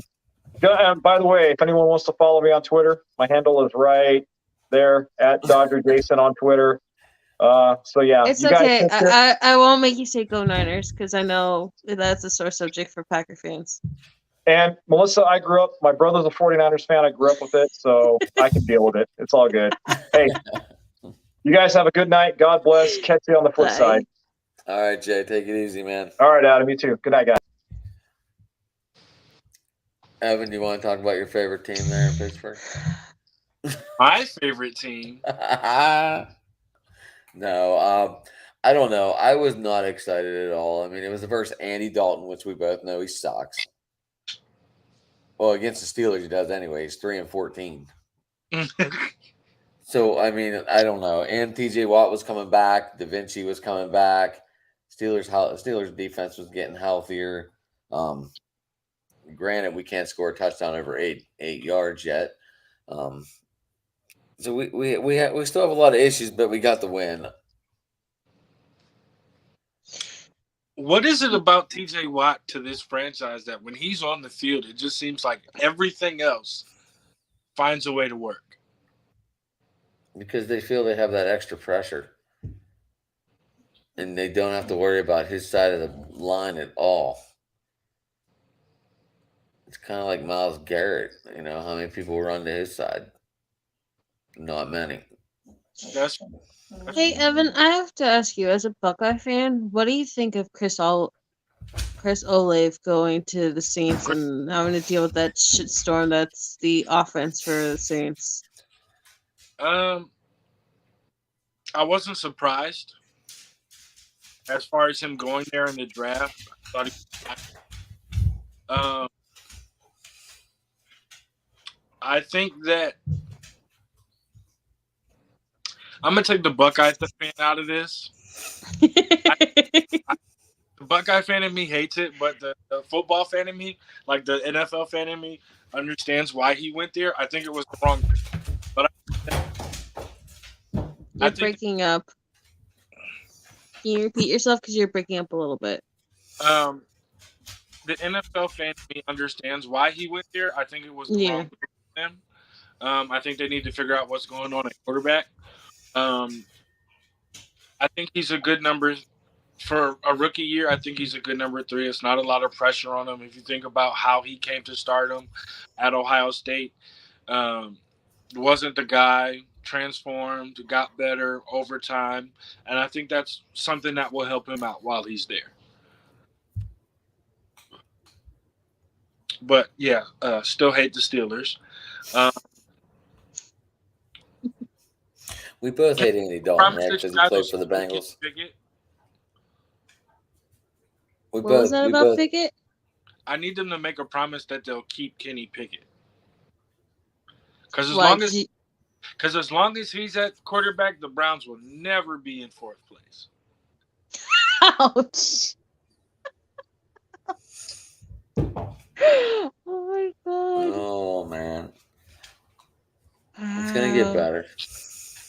I hope so. I like it when the Steelers are good, just not better than us. So, you know, I gotta. It makes the rivalry a lot better because we know that to see it 2 times a year. Yeah. I mean, the Steelers are so bad they just got taken off Sunday Night Football. Wasn't that our game that got switched? No, against Cincinnati. Oh, yeah, no, yeah. Well, wait, that should be a good game. It should be, but they moved it. They I they don't. removed your game to have to force us to watch the stupid Kansas City Chiefs again on primetime. Let's see. Yeah, Chiefs Chargers. I understand why they moved it. Um, Because I it's didn't 1 and watch this 2 game. instead of 1 and or 2 and 4. I didn't watch this game because, no offense, your Steelers have I been didn't watch it either. I was at work. your Steelers have been like a sore subject for me ever since that whole Villanueva thing from a couple of years ago. Right? We talked about that before, though. So, am I surprised they won? Not really. I think if any of your wins actually surprised me the most, it was the one with Brady and the Bucks. I agree. I mean, that was the end of that. Was like the divorce was in its final stages. Brady wasn't in mindset. Yeah, I was trying to compliment the Steelers, and you just like have to shit on it. Look, there's just excuse after excuse. Even when they lose and win, there's still excuses. They're not that good this year, and everyone knows it. I also wanted to ask your thoughts on Claypool going to. I mean, Tomlin's so concerned about being above 500. Like I said last night on Gina's show, that he's 8-9 in the playoffs right now. I remember. So if he wants to tie Cowher after 15 years, he needs to win all 4 games in the playoffs to be the same record as Cowher after 15 years.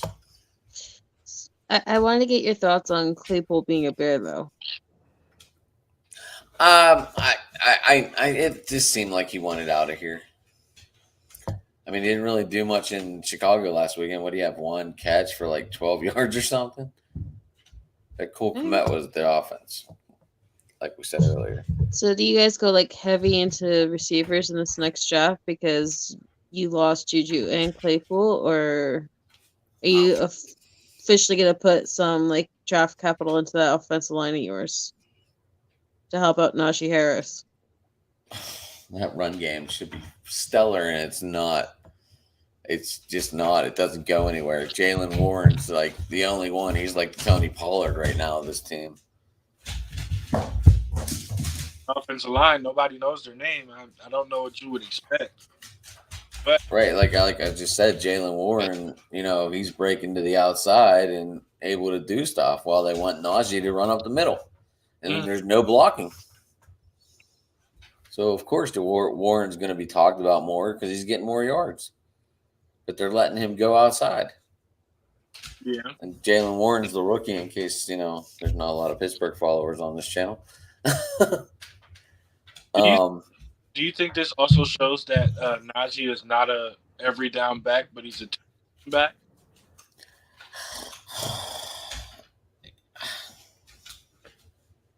He should be an every down back. But he's getting older, and maybe we need that 1-2 punch again. We had Willie Parker and the bus. Yeah. Who did we have when we had Mendenhall? We just really had Mendenhall. So I mean, they are out there, but that 1-2 punch is nicer to have. It's kind of like Warwick Dunn and Mike Allstott. Yeah, I forgot. Even your 1-2 punch, Evan, nice to have. Absolutely. But now all of a sudden you have a 1-2-3 punch with Johnson. Dearness Johnson, I love Dearness Johnson. Slow grind is my man. But he does not get the respect he deserves in the league. Monster in that backfield if you really want it. Yeah, we could. I think the problem with my offense is a short thing to explain that.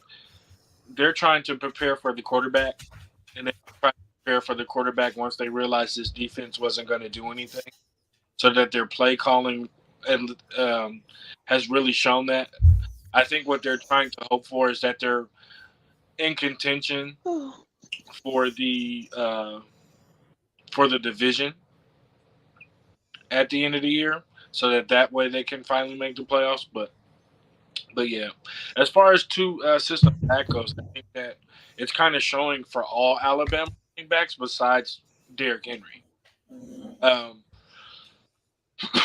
you look at Yeldon, excuse me. You look at Yeldon, Mark Ingram, Eddie. Uh, the list goes on. You just look at these guys, and they have one or two really outstanding years, and then poof, they need help. They need a guy. They need to be more of a scheme back in a two system than versus the 1A. Hey, Evan, real quick, do you think Greedy Williams gets cut from your squad? Since you guys were trying to shop him right before the deadline. No, because I think I don't think he gets cut, but I do think he walks at the end of the year. I think this defense is going to get rebuilt in the offseason. I think that's where they're going to allocate a lot of money. Because look at it, John Johnson is the only guy besides Denzel Ward and Newsom and JOK to have a year left on his contract. Everybody else is on their last year of their deal, and I think they're going to find a way to Myles move. Garrett's not signed? Well, yeah, I thought I mentioned Garrett, but yeah, he's signed. Other than that, everybody else is at the end of their leash with their contract, and I think that they're going to find a way to move John Johnson. I think they're going to let Greedy walk. I think they're going to let walk. That's kind of funny, but I don't think that they should let walk leave, but I think he's able to because of his injury. They restructured the Jones, the guy we got from Atlanta, to a 1-year deal so that he could walk at the end of the year. So I think if you're not a prominent guy on this defense, if you're not one of those guys that has room left on his contract as far as the defense goes, excluding Perion Winfrey, who I really wanted us to draft, I think he's going to be cut at the end of the year as well. But for everybody else, I think they're going to let him go. So, what about Clowney then? I don't think he comes back. I think that last year was a firefly in a shot glass. I think that him being healthy and the numbers he put up was a coincidence. I didn't think that he would be able to do it this year. Just looking at how his career has gone, he has a couple bad years, then he has a good year, then he has a couple bad years, and he has a good year. I just think the injuries caught up with that. I just don't think that he's going to be back for those reasons. I can't wait to see David Njoku on your offense again. I miss him. Absolutely. The Chief, man. David Njoku is one guy that I've believed in probably for all the wrong reasons because I hate Jackson. And the reason that I believed in David Njoku so much is more of a personal thing because he caught his first touchdown. That I saw him catch one of his very first touchdowns against the New York Jets in Cleveland, and after he did his Chiefs slam, he tossed the ball in the crowd and hit it. So I've always was that the game that Baker Mayfield made his debut? No, that was the year after. I wasn't sure because Baker Mayfield did make his debut. Was that the Jets, 2019 right? when Cleveland upset the? Excuse me, I'm sorry. That was the year before Baker. Was it? The way it was a New York team, and but the development and the work that you've seen from Njoku every year, because you would always hear about the he can't catch, and the catching became less of a problem. Then it became concentration catches became a problem.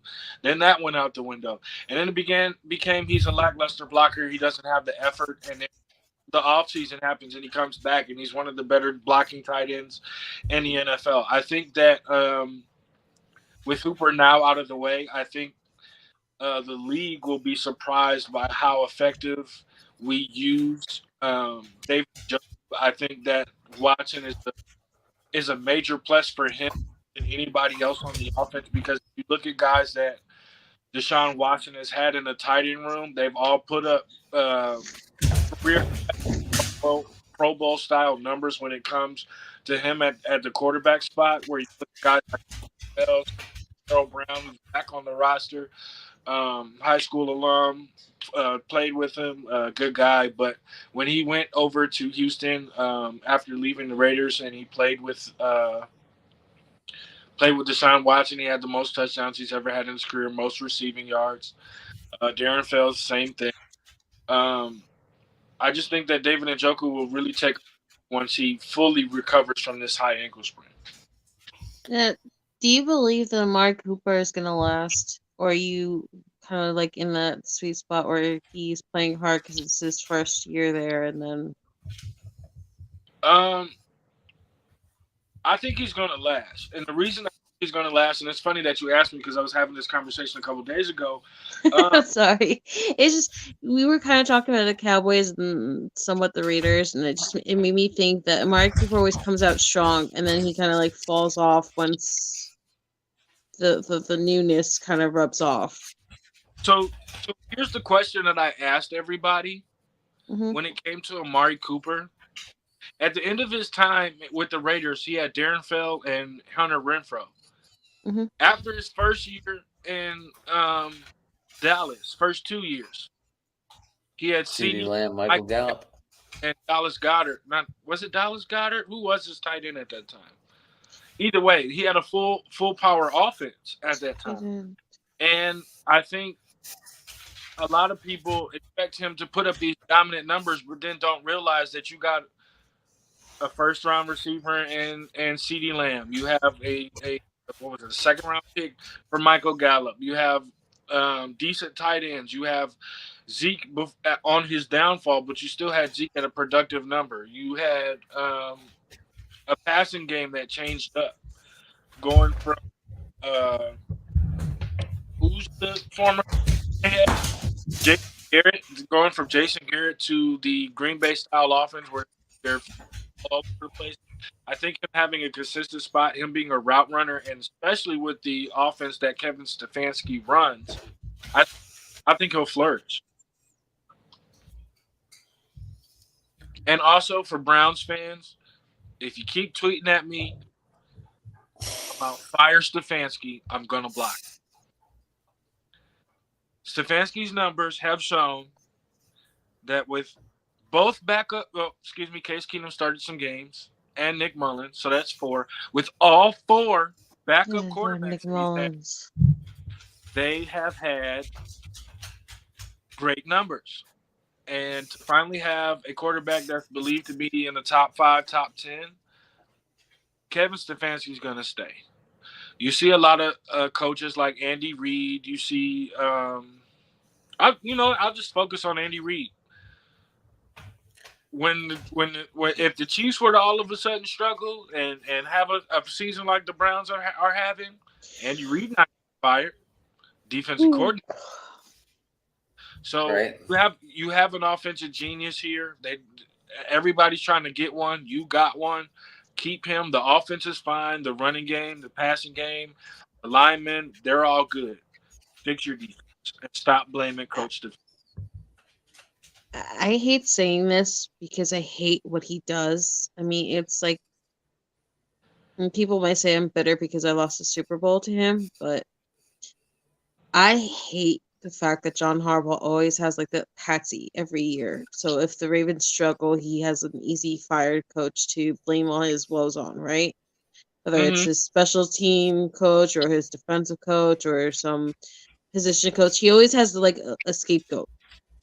And it's never one of the main issues, which is Greg Roman. Because for some reason the Harbaugh brothers just love him to death. But for Cleveland, I think you guys have to absolutely fire Joe Woods. Absolutely. It's like you have talented players on your defense, whether you actually respect or like the Browns or not. I mean, I know a Browns fan who's in love with Jeremiah Owusu-Koramoah, like till no end's breath. we've all seen Myles Garrett be right up there for Defensive Player of the Year and sack leader, and your secondary can flash. I mean, it's been like bogged down by injuries some years, but you just don't seem to have the guy that can fully take advantage of who you have on your roster. Yeah, and the question I have for Joe Woods believers is what happened between last year and this year. You have the exact same defense. The only difference is you don't have the Maliks in the middle because one went on a bender and decided to use a pass rush drill on an officer on the school zone while wearing his underwear, and one decided to retire. Um, Other than that, it's the exact same thing, and you're seeing mistakes that just don't make sense. And I had to question myself. I had to ask myself this question: are we at the point where these players are just trying to get Joe Woods out of the building with their effort because they know that they're not going to be let go? I think it could be that because at the end of his tenure with the Niners, right? Mm-hmm. They were sick of that soft zone coverage of his. Mm-hmm. And you had really strong, I mean, they were also burnt at the end of their years, but you had really strong personalities in Richard Sherman, who was controversially hated by the Niner fandom because they thought he benched himself because he was trying to prove a point to the Niners, being like, get the hell Joe Woods, I'm not gonna play for this guy ever again. Um and so there's a precedent for it, I suppose, but I think certain people aren't ever qualified for that upgrade in position. You know, like some people are good at being either a position coach or a coordinator or head coach, but some people just shouldn't be moved up just because they have that aspiration to move up. Like they don't have the leadership qualities, they don't have the chill, they don't have that drive to um, handle the good and the bad. And more than that, they don't have that ability to break out of what their comfort zone is and to tool themselves to what their team needs of them. Absolutely, and I think that's another reason why Joe Woods needs to leave is because we have too much of the same when it comes to our coaches. When you see our offensive coordinator, our head coach, you see Joe Woods, you see Mark Prefer, our special teams coach, who does absolutely nothing, Mm-hmm. absolutely, who's only there because he was friends with the coach in Minnesota. Same thing for Joe Woods. Um, they're all too. It's always the same thing. It's always play better, do better, and be held accountable. And we don't have a coach that's fiery, and it seems like that defense needs somebody that's gonna get in their ass. Um, it seems like the last time the defense was really fiery on all cylinders, week in, week out, regardless of a win record, was when we had Greg Williams. So I think that they should go out and get a guy. Now the problem will be, um, can we get a big name guy, and will a big name guy be willing to come here to coach the defense, or do we find a former player or another position coach to fill that spot? And I don't know the answer to that. I don't know. I mean, maybe you could find like a Wink Martindale or someone who got fired unjustly and wants to kind of like reprove their name, and maybe either they'll fall in love with Cleveland and the players and they'll stick around long term or something. But I just I know for a fact that Cleveland's always going to be struggling while they have Joe Woods as their defensive coordinator. Absolutely. Um, I'm glad that somebody outside of Cleveland sees it because, man, is it hard to watch. No, it ain't.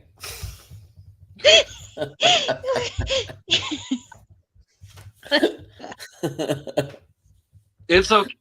Adam deserves to get that one off as many shots as I take in the Steelers. So So, Now, Adam, would you be go like ahead. this if your last playoff game wasn't lost to the Browns? Wait, when what? So would you be like this if your last playoff game wasn't lost to the Browns? it shouldn't be that it was a loss to the Browns. It should be that it was a loss to Baker Mayfield. Twice, back to back. Well, one was against the Twisted Tea Man, right? He started the week 18, right? Yeah, but I mean, it's backups versus backups. You can't really complain. I'm not. I don't, with Tomlin's great playoff record of 3 wins in the last decade, I kind of, if they win, it's like they win the damn Super Bowl. And when they lose, it's just like, oh, Tomlin's record. He's taken away, though. I guess you just have to be here to really see it. That how slow play it is. That everyone's more No, focused see, on this stupid fucking fantasy of, oh my god, he might finish below 500 in the regular season. I think the issue for you is that everyone has gotten so in love with that old school Steelers mentality where you guys don't fire head coaches, where you guys take care of your own, and that it's like almost like a rite of passage that Mike Tomlin be like one of, if not the only, safe black head coaches, and like people are afraid to like mess with that right now. Well, That's because of the whole rule. They're not Steeler fans. honestly, I think if he gets fired, he's hired by the next morning. That's fine. But I mean, think everyone. I mean, the whole radio today was like, "Oh, another Mike Tomlin, big word, no sense presser today." I think that it's not that Tomlin You all doesn't right, Ev? deserve to be a head coach.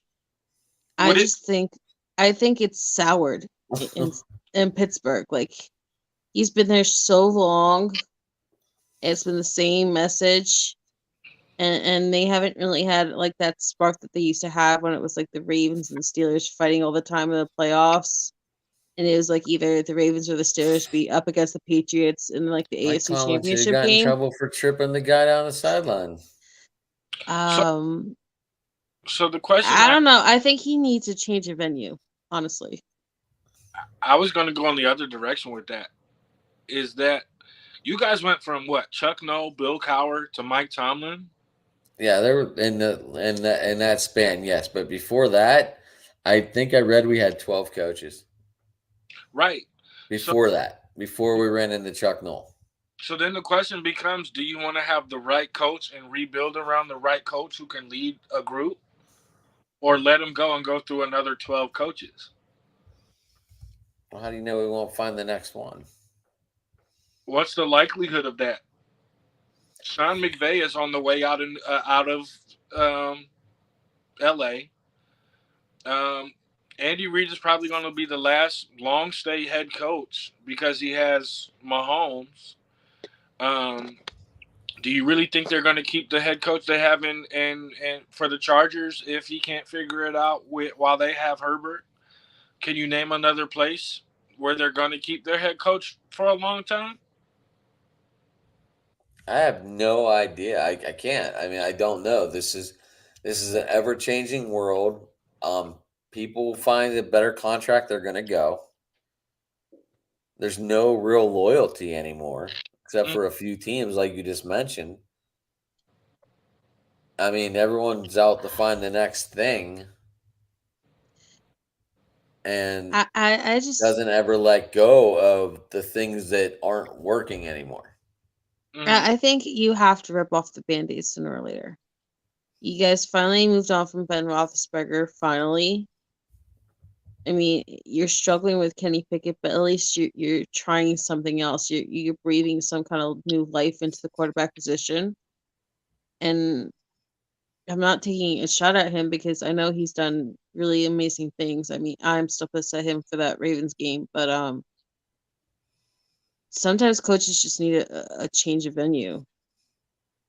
If he gets a rebuilt defense or a healthier young defense, do you think you're more successful?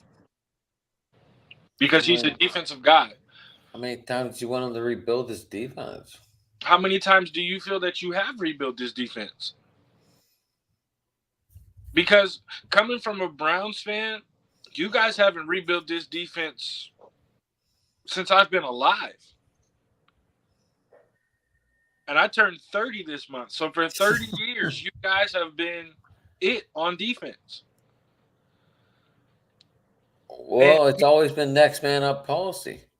Right, but your next man has been drafted by a GM that you guys didn't believe in, that was kept there by the owner. If you think about, let me ask you this, and then I'll let Dupree. When was the last draft class you were proud of? Last draft class? Yep. Where you felt like you got 2 or more guys out of that draft class. Oof. Like how far back? Like, I mean, obviously the 72 draft class was probably the best for the Steelers. I mean, if you want me to go with the best, I mean that was the that was Jack Lambert, Ham. I mean, and there were 3 of them, and all 3 of them are naturally in Canton. So, but that's why I asked it, because you can't think of anything there, but you've always had consistency at head coach. So if you have the consistency at head coach and you have a good draft where this year you'll have a top pick, you go get Will Anderson to put another dominant pass rusher on the other side of your dominant TJ Watt. You take your 2nd round and 3rd round and we're not going to get shit because Tomlin's going to be fighting for that 500 record. So you want him to lose? I mean, the way you were just saying, though, I mean, you already have them losing. Yeah, because that's But we both know Tomlin's mindset is to get that 500 record and not be a losing coach. So I feel like Mike Tomlin is a lot like Aaron Rodgers before this year, where Aaron Rodgers was always about that non-interception ratio of his because he wanted to prove that he wasn't the gunslinger that Brett Favre was. Mm-hmm. And I feel like Tomlin is also kind of too stuck on that whole he's never been below 500 no matter what the Steelers were. So, I mean, he's always going to fight for that. So, I mean, there's a chance that we could finish with the 10th or 15th pick. I'm just saying by chance, if Tomlin really tries to keep his 500 record. Now, if he doesn't, I would love to see Anderson. I mean, for sure. Who wouldn't? So, at best, I could see the Steelers being like 15th overall, 17th overall. I feel like you're the Giants right now from like previous years where you knew the Giants could easily be top 10, but then they always could get that like 1 or 2 extra wins, which always like dropped them from like the top 3 down to like 10th. I mean, this really depends on what Tomlin does. I mean, that's all like you heard yesterday was Tomlin's from the 500 record or Sunday. Well, Tomlin, after that 500 record, that's all they talked about pretty much on Sirius XM. Mm-hmm. And I was just like, if he has a losing season, we get a good pick. If he tries to save his own behind, then we're going to end up with 10 through 15. And we're going to wind up with a mid-tier first rounder again. So you don't want to take a chance and have like that draft where TJ Watt just like perfectly magically fell in your lap because the Packers decided to trade back for Kevin King. I mean, I'm just talking realistic, like where we could finish. I'm not talking about what teams are going to do during the draft. You can never look at that because I mean, we all did mock drafts before this season started. I'm sure somewhere in one of your podcasts or friendly conversations have all done mock drafts somewhere, correct? Yeah. And did and when you did these mock drafts, did you include trades? Closer to the draft, yeah. So you put trades into your mock draft before you did them.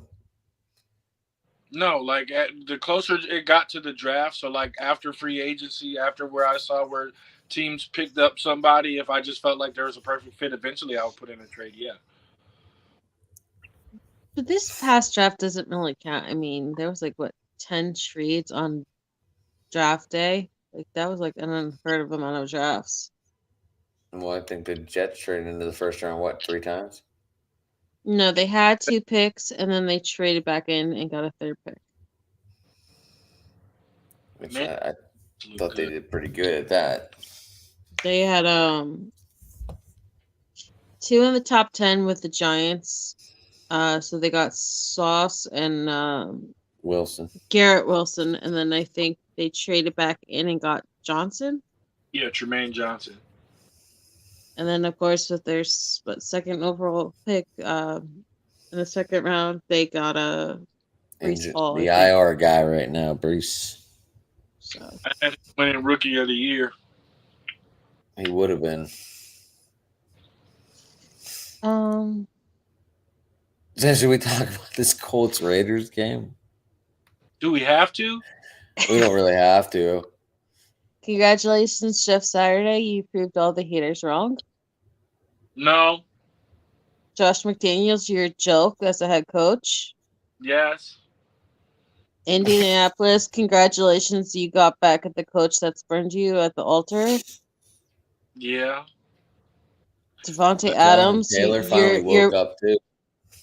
Devontae Adams, your best buddy, is a very wishy-washy quarterback, and the two of you have every right to be disgruntled, but the crying is a little weird. I think their problem is the coach and not them. Max Crosby, you are overrated, and Chandler Jones, you haven't really done much since you went there. Over the hill and overrated. Agreed. Matty Ice, it's nice that you got your job back, but I still don't think you're the long-term answer for anybody right now. I don't know, Evan. Do you feel all these people had a right to go off on the Colts how they hired Jeff Saturday? Yes, I went off the exact same way. I mean, because okay, so I understand wanting to make a change because I realized Jim Irsay wanted to make a change when you listen to reporters from Indianapolis that it was his change to start Sam Mellinger. And no, I was talking about the head coaching. Right, but that's what got Reich out of there to get Saturday in the door. My thing is, if you want to respect the coaching ranks and you want a player, somebody that can relate to these guys, you've had Reggie Wayne on your coaching staff for 2 years. Why not give him a shot versus your golf buddy? Why not because your worst part of your offense or any part of your team this year has been your offensive line, which has been the Colts' mainstay ever since Andrew Luck retired. But he's not. And that Quentin Nelson has been banged up, and they've truly underperformed. And Jonathan Taylor wasn't really producing when healthy because the offense line was so bad that they brought in their all-pro center to bring life back to that position of former strength. The offensive line. Mm-hmm. He's not calling plays. He's not coaching the offensive line. He's not calling plays. He's there to delegate. That's why in the pregame and the postgame speech, the offensive coordinator was doing more talking than he did because the offensive coordinator called the game. I'm not saying that he's not calling the game. I'm saying that don't you think that those guys who we all saw Hard Knocks, and we all saw that they always have the pictures of all the teams that went to the playoffs. They all know the Colts history. They all know that this guy played not only for Peyton Manning, but Aaron Rodgers, which are like two surefire Hall of Famers. Mm-hmm. Don't you think even if there's injuries or it's down year or they were just not sold on Frank Wright anymore or his message wasn't getting through or whatever, don't you think that they have enough male pride to be like, we really can't shit the bed when there's a former All-Pro Colt here now as our coach? I don't think that has much to do with it because I'm not in college or high school anymore. Tradition doesn't inspire me anymore. Okay. Take care of my wife and my kids and my mom and the ones who helped me get here does. I think the reason that Frank Wright failed is because the team didn't believe in him anymore. And that happens for a lot of coaches for many, many reasons. I think that he was able to motivate them, but we're talking about week 10. They got 7, 8 more games left. I don't see him winning more than 2 more. And to allow him to allow them to be riled up by a guy that used to be in the locker room, somebody that they can relate to, okay. But is that going to turn you into the playoff team that everybody thought you were? No. So why not give it to the what was their defensive coordinator's name? The guy that was brought in there that everybody thought if Frank Wright failed would be the replacement.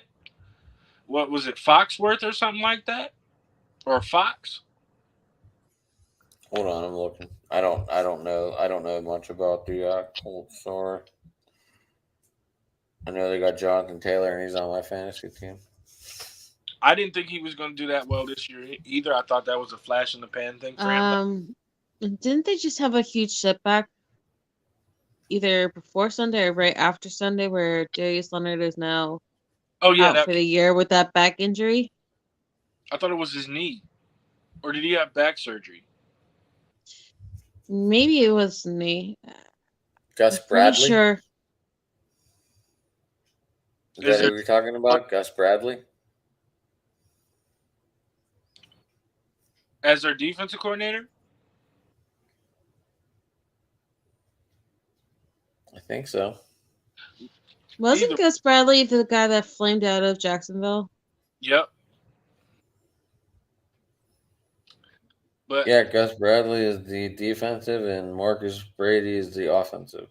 Yeah, so it was Brady. I don't know where I got Fox from. But okay, so the offensive coordinator was the one they brought in. Yeah, but didn't they get rid of him as well? I don't know. Yeah. Yeah, they fired the offensive coordinator and they fired Frank Wright. Yeah, they fired. That's why there was 1 week scrambling for someone to call the plays because they didn't have anybody in the building who's ever done it before. Yeah. Which is also why people doubted the hire because they're like, okay, Jim Irsay and him are buddies. Okay, he has the pedigree within the organization. Okay, he has sort of consulted on and off for years with the Colts.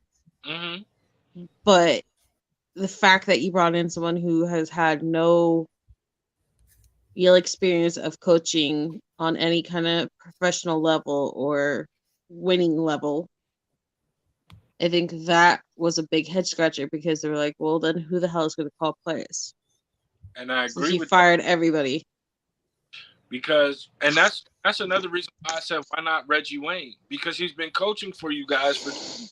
You're bringing the guy who last time coached in high school. He was what, 3-9? Something really bad. Yeah.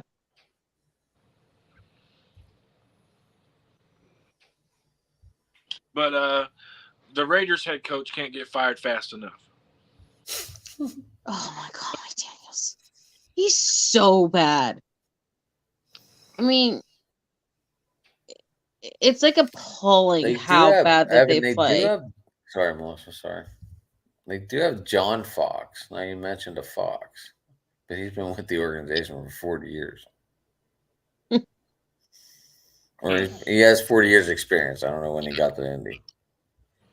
But either way, Yeah, a lot of the things they most got. shocking part of the Raiders was, I don't know if you guys saw it, like a couple of weeks ago when they faced the Cardinals and they were up, 21 or 23 points, and they completely no-showed for the rest of the game, both in letting the Cardinals tie and then win in overtime.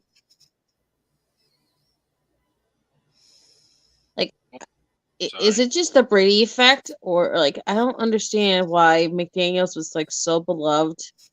Why people are still to this day saying that McDaniels missed in New England, and why he gets just a free pass for being so awful. Because he's a better offensive coordinator. He's a better coordinator than he is a coach. Yeah. And everyone's like, he went back to Belichick. Maybe he learned something. So let's give him a chance. That's not the case. Would you guys give a chance to anybody that comes out from under Belichick? Because it seems like everybody who comes from him just doesn't work out. Belichick, I mean, besides Vrabel, has anyone really panned out long term? Does Vrabel count? I mean, he was a player more than he was a coach in New England.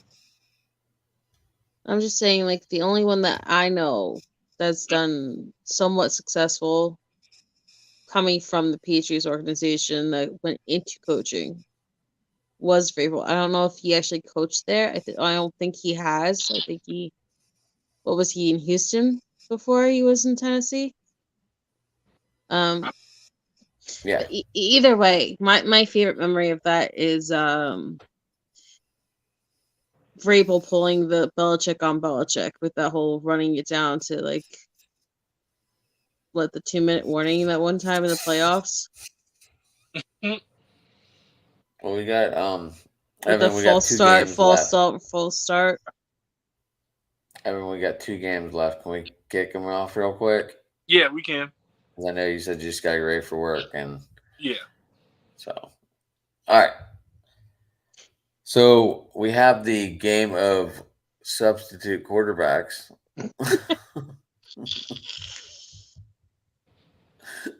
And I mean, I know Arizona won, but was anyone amused by this game besides maybe the biggest injury to fantasy football of the year, maybe? And Cooper Kupp, I'll go with it. who went under surgery this morning, I think it said. Yeah, high ankle sprain. He had surgery on it, and I think the earliest he's supposed to be coming back is in a month or so. It says 4 to 6 recovery, but they're saying he'll be back and fully ready to go under a month. I don't know about that. I think I don't know if you were the Rams, and then I think Russell Wilson and Dak Prescott kind of screwed all that up when they both had those they had the finger injuries, and then they both rushed back or tried to rush back, and then I don't know if I actually believe timetables anymore, but that's a whole other subject. Now, if you're the Rams and you suck this bad, do you rush him back? No, I sit him, Aaron Donald, and Jalen Ramsey, and everybody else who means something to that franchise down for the rest of the year. I try to get a pick who can sit under my quarterback, and I run it from there. Didn't they also just lose 2 more offensive linemen? Yeah, and actually, as I think about it, they don't have a first-round pick anyway. No, they're really good at trading them away. The Lions still have their first-round picks, which somebody was making a joke about today, that the Lions' first-round pick from the Rams might actually be higher than the actual Lions' first-round pick. That's hilarious. I know, I cracked up so much. So wrong, but okay. Big takeaways of this game: Zach Ertz got injured and had to be carted off. I don't know when Buda Baker's back. I hope to God it's not in Mexico, because I always fear the hell to God George Kittle versus Buda Baker, because not once but twice he has hit him when his knee was hyperextended and hurt him. And Colt McCoy has done it again. He has this weird thing where he comes into the NFC West and NFC West matchups and pulls off a win. He did it for the Giants versus the Seahawks in Seattle, and now he's done it with the Rams. Colt McCoy. The ex-Brown. I still think about the day that everybody cheered up and down for him being drafted, and then the moment we saw James Harrison try to literally take his head off.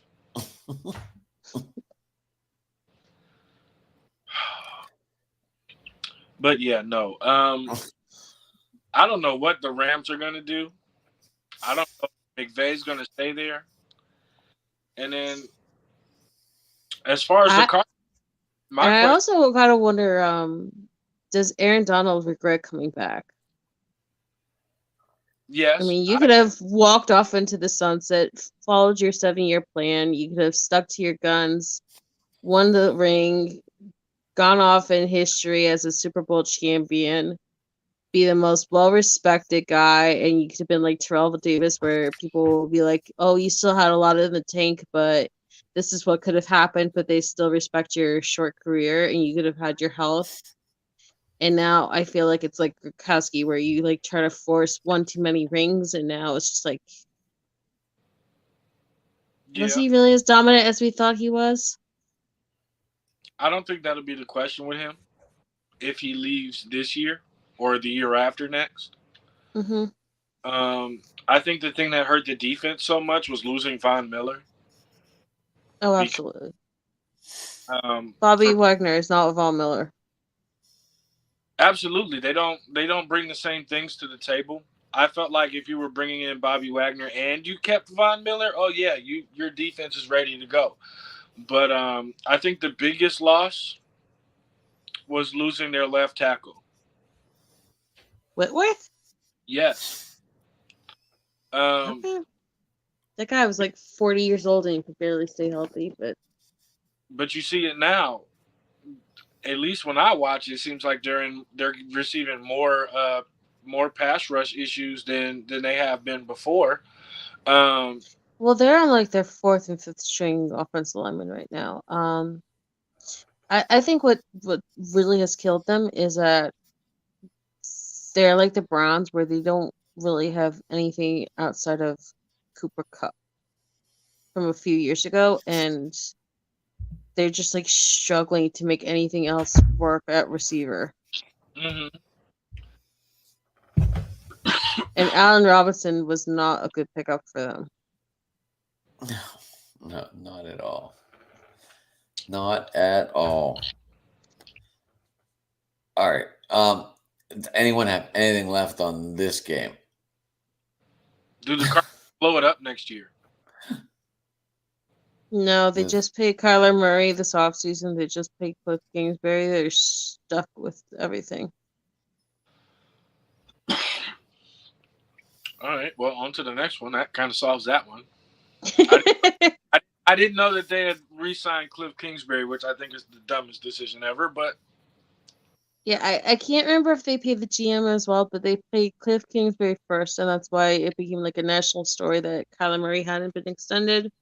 Then, of course, it became a national story when Kyler Murray signed the contract, and then everyone found out about that stupid film study amendment. And then, of course, the NFLPA had to be like, no one of our players should have to have scheduled film study, and that became a whole big controversy that they had to rip that out of there. They put that in there to embarrass him. He signed it, though. No one forced him to actually sign the contract. He signed it. It was a non-story until someone found out, and then it became a huge story. Right, and everybody knew that it was. But guess what? I bet you signed that contract too. I know I would have. Adam, would you have signed that contract? There we go. Absolutely. Yeah.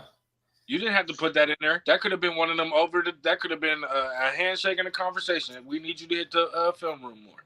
That's it. And right. So to the Monday night game, where we know no team is going undefeated now. Was this a surprise to anyone in this room? No, I bet And we're not covering the Niners game because the Niners game was covered yesterday. Yep. On Gina's show, Driving to the Top, that Melissa was part of, and we had a blast. Yes, we did. I'm happy that it was actually the Commanders. I think that they are a very underrated offense. I think Taylor Heineke, and it sounds weird to say this, but I think Taylor Heineke kind of brings out the best in them. And he has ever since that playoff miracle run that they had where they went up against Tom Brady and they dragged Brady down to like the last second to try to pull off that win against the former football team. I really love their offensive weapons. I love Diami Brown. I love Scary Terry, and it's nice to see them kind of flourish and get to show out. And for it to be against what everyone was saying was the greatest defense, and that defense being Slay and Bradbury and Fletcher Cox and Brandon Graham and all of them. And Riverboat just lost his mom, so that was also like a huge thing. And I do think when there's like a death in the family and it's a beloved member of the organization, they do fight harder. So I remember a couple of years ago when the Niners were celebrating the 1 year anniversary of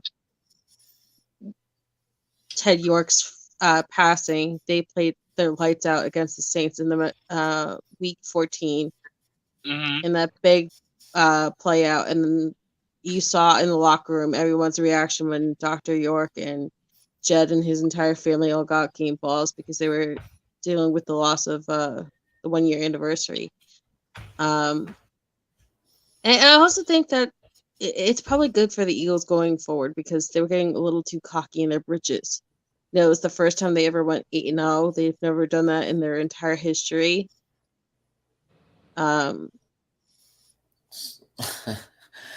So on the year of the Steelers were 11-0, we also lost to Washington.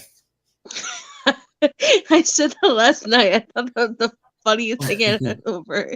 That was actually that particular team that just like knocked out both Pennsylvania teams when they were on their hot streak. Redskins or the WTFs. I'm not No, they sure were they were the WTF. So Melissa, I gotta give you some credit because I had some notes about every game. That's what I've been doing now is every game that I watch or every highlights that I watch. Yeah. I get to listen to the radio. I write down notes of things that I hear from every city.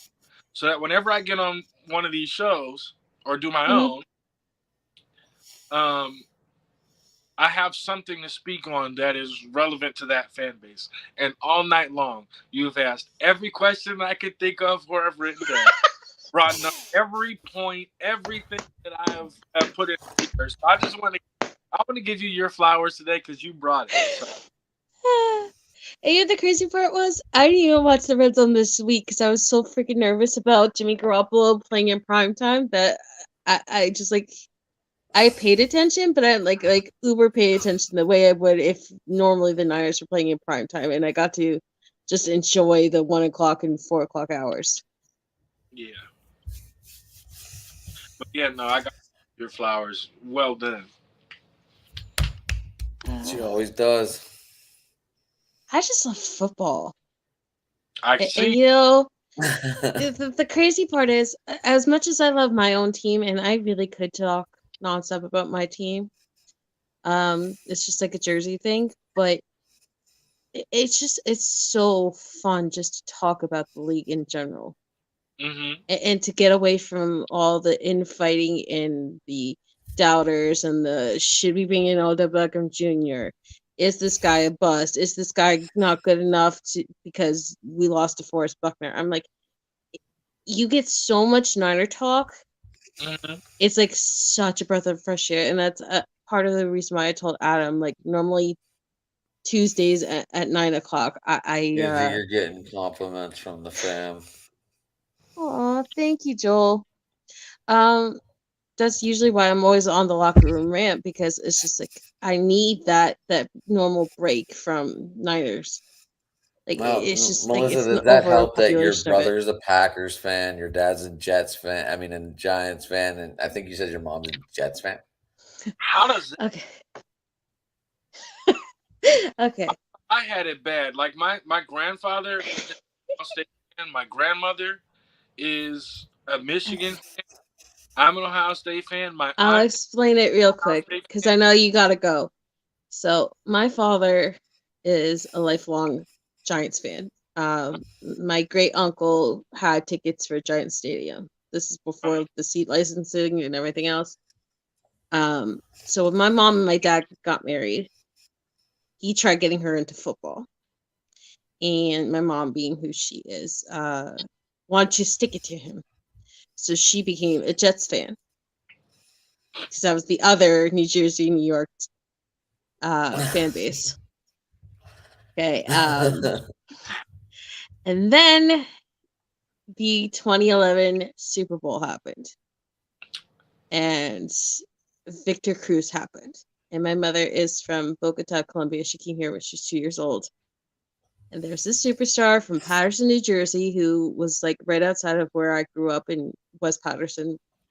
And so she decided she was going to become a Giants fan. And so she became a Giants fan, and they've sucked ever since.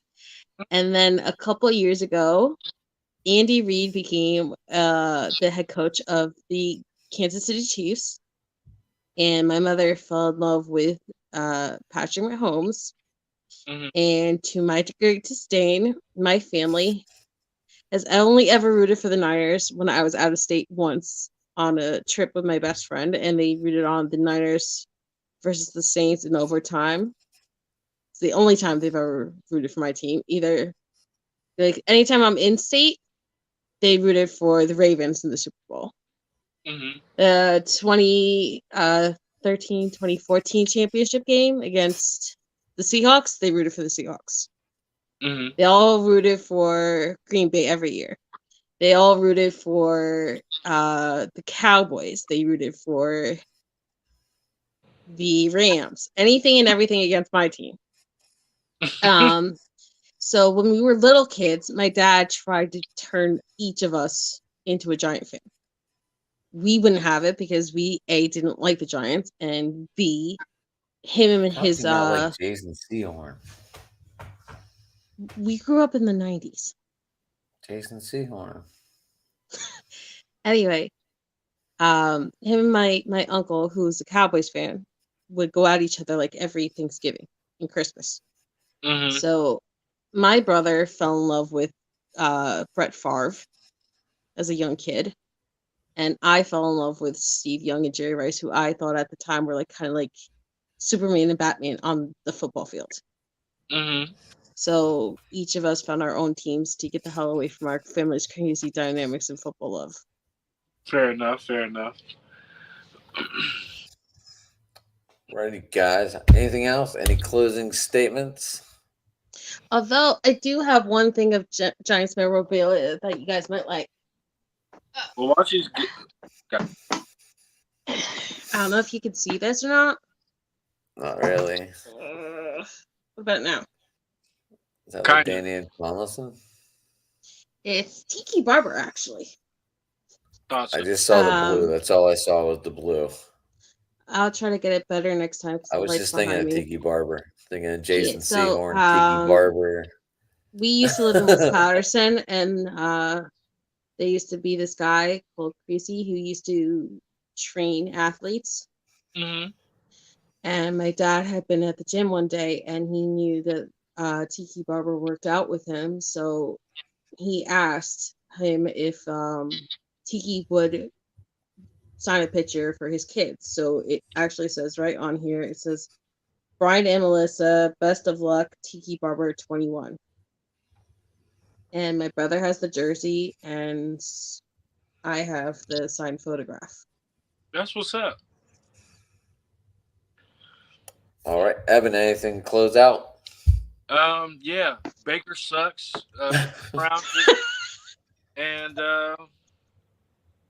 Stop playing with Guardians trades on Twitter. So fucking ad. Oh, Find me right here at Brogdon Evan on Twitter. I follow back all the time. I love to talk. Come give me a chance to get to know me. I'm a basketball fan, a baseball fan, football fan. I talk about anything. So, I have one question for you now that we're done with football. huh? I have one question for you now that we're done with the schedule. Yeah, what's up? Who's impressing you more right now, the Cavs or the Buckeyes? The Buckeyes. Okay. Because I didn't think they would have it at the offensive line. I'm not a fan of CJ Stroud. I think he holds the ball too long, and he's predictable about where he's going with the ball. But I always kind of believed that the Cavs were going to be good this year. I just didn't know that we were going to have Donovan Mitchell, and now we got to figure out how to have two ball dominant guards on the court at the same time, or how to stagger their minutes so that they're most effective. And do you guys think you're going to stay undefeated through the Michigan game? Yes. Yeah, I don't think they dropped the ball there. I think that what happened last year really motivated those guys, and I think it's going to get ugly for the game this year. Hey, and I I need to hear your thoughts on Kyrie real quick, because he's a former Cav. As far as him not playing, or what he said on Twitter? I mean, all of it. I mean, he's been a hot mess ever since he left your team. I mean, he flamed out in Boston. He's flaming out of New York right now. Kyrie has an issue because Kyrie has never had to deal with not being the guy. And when he got to the league, he was the guy for us. And then LeBron came, and then he thought he could do what LeBron did, and then he wanted to go with KD because he couldn't see himself going back with LeBron. And now he's realizing that that KD is not the leader that LeBron is. And he didn't appreciate how easy LeBron made it. So Kyrie is running from the moment. I think Kyrie has some anxiety issues. Now, as far as what he said, or whatever he had retweeted, I thought he said it in the press conference. He retweeted a documentary. And it didn't even sound that bad, to be honest. It was an anti-Semitic film that he posted about, which a lot of people were offended by. What he said didn't really sound like there was much behind it. And what pissed a lot of people off was him, A, not wanting to apologize, and B, kind of blowing up at everybody by saying they were trying to cancel him, and he didn't like the idea of having to take I guess culture classes is a nice way of putting it. My thing is this. What he shared and what he pinpointed and talked about had nothing to do with that fact. It had some other things in there, because I've watched the documentary to see what he was trying to talk about and what the hype about it was. My thing is this. The NBA, you want to hold him accountable and make him do all these lists? Y'all want to always hold these other owners and other players accountable? Why you got to deal with Amazon?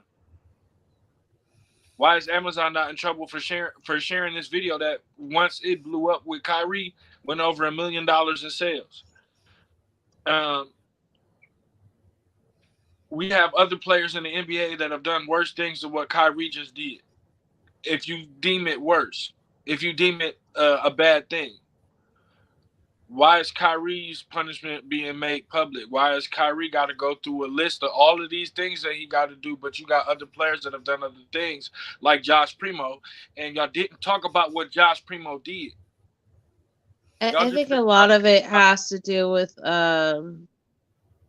his attitude during the vaccination. That the Harden, Katie, Kyrie thing blew up, that he couldn't play at Barclays Center because even when the restrictions sort of lifted off, if you played for the state, you couldn't play and not be shut up. You can But be you can't be. a fan. You That can was that was the mayor trying to make an example out of Kyrie by saying that if you played for the city, you couldn't be unvaccinated and play within the city indoors. So why would It's we ban kind it's Kyrie? kind of like when Plaxico shot his own foot in that club. They made like an example out of him. Which is a shame. But yeah, I got to get ready for work, y'all. I would love to do this next weekend. Let's It's do fun it. talking with you, Evan.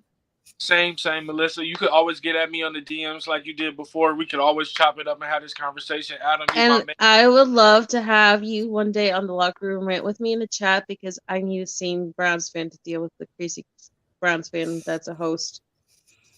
Definitely could talk about that. Adam, you my man. You one of the only fans that I actually like. So please understand that it's all love this way. Thank you for having me on, y'all. Y'all can catch me at Brogdon Evan on Twitter, and I'll get at you guys next week. Where you guys? All right, Melissa, we're getting. I'm shutting it down too. I'm It's not been gonna fun, keep you. and yeah, I'll be sticking around after if we can talk for a little bit. Anyway, guys, I'm Sports Talking It. Get me on Twitter right there. Driving to the Top Productions. Message me there, and I am saying good night.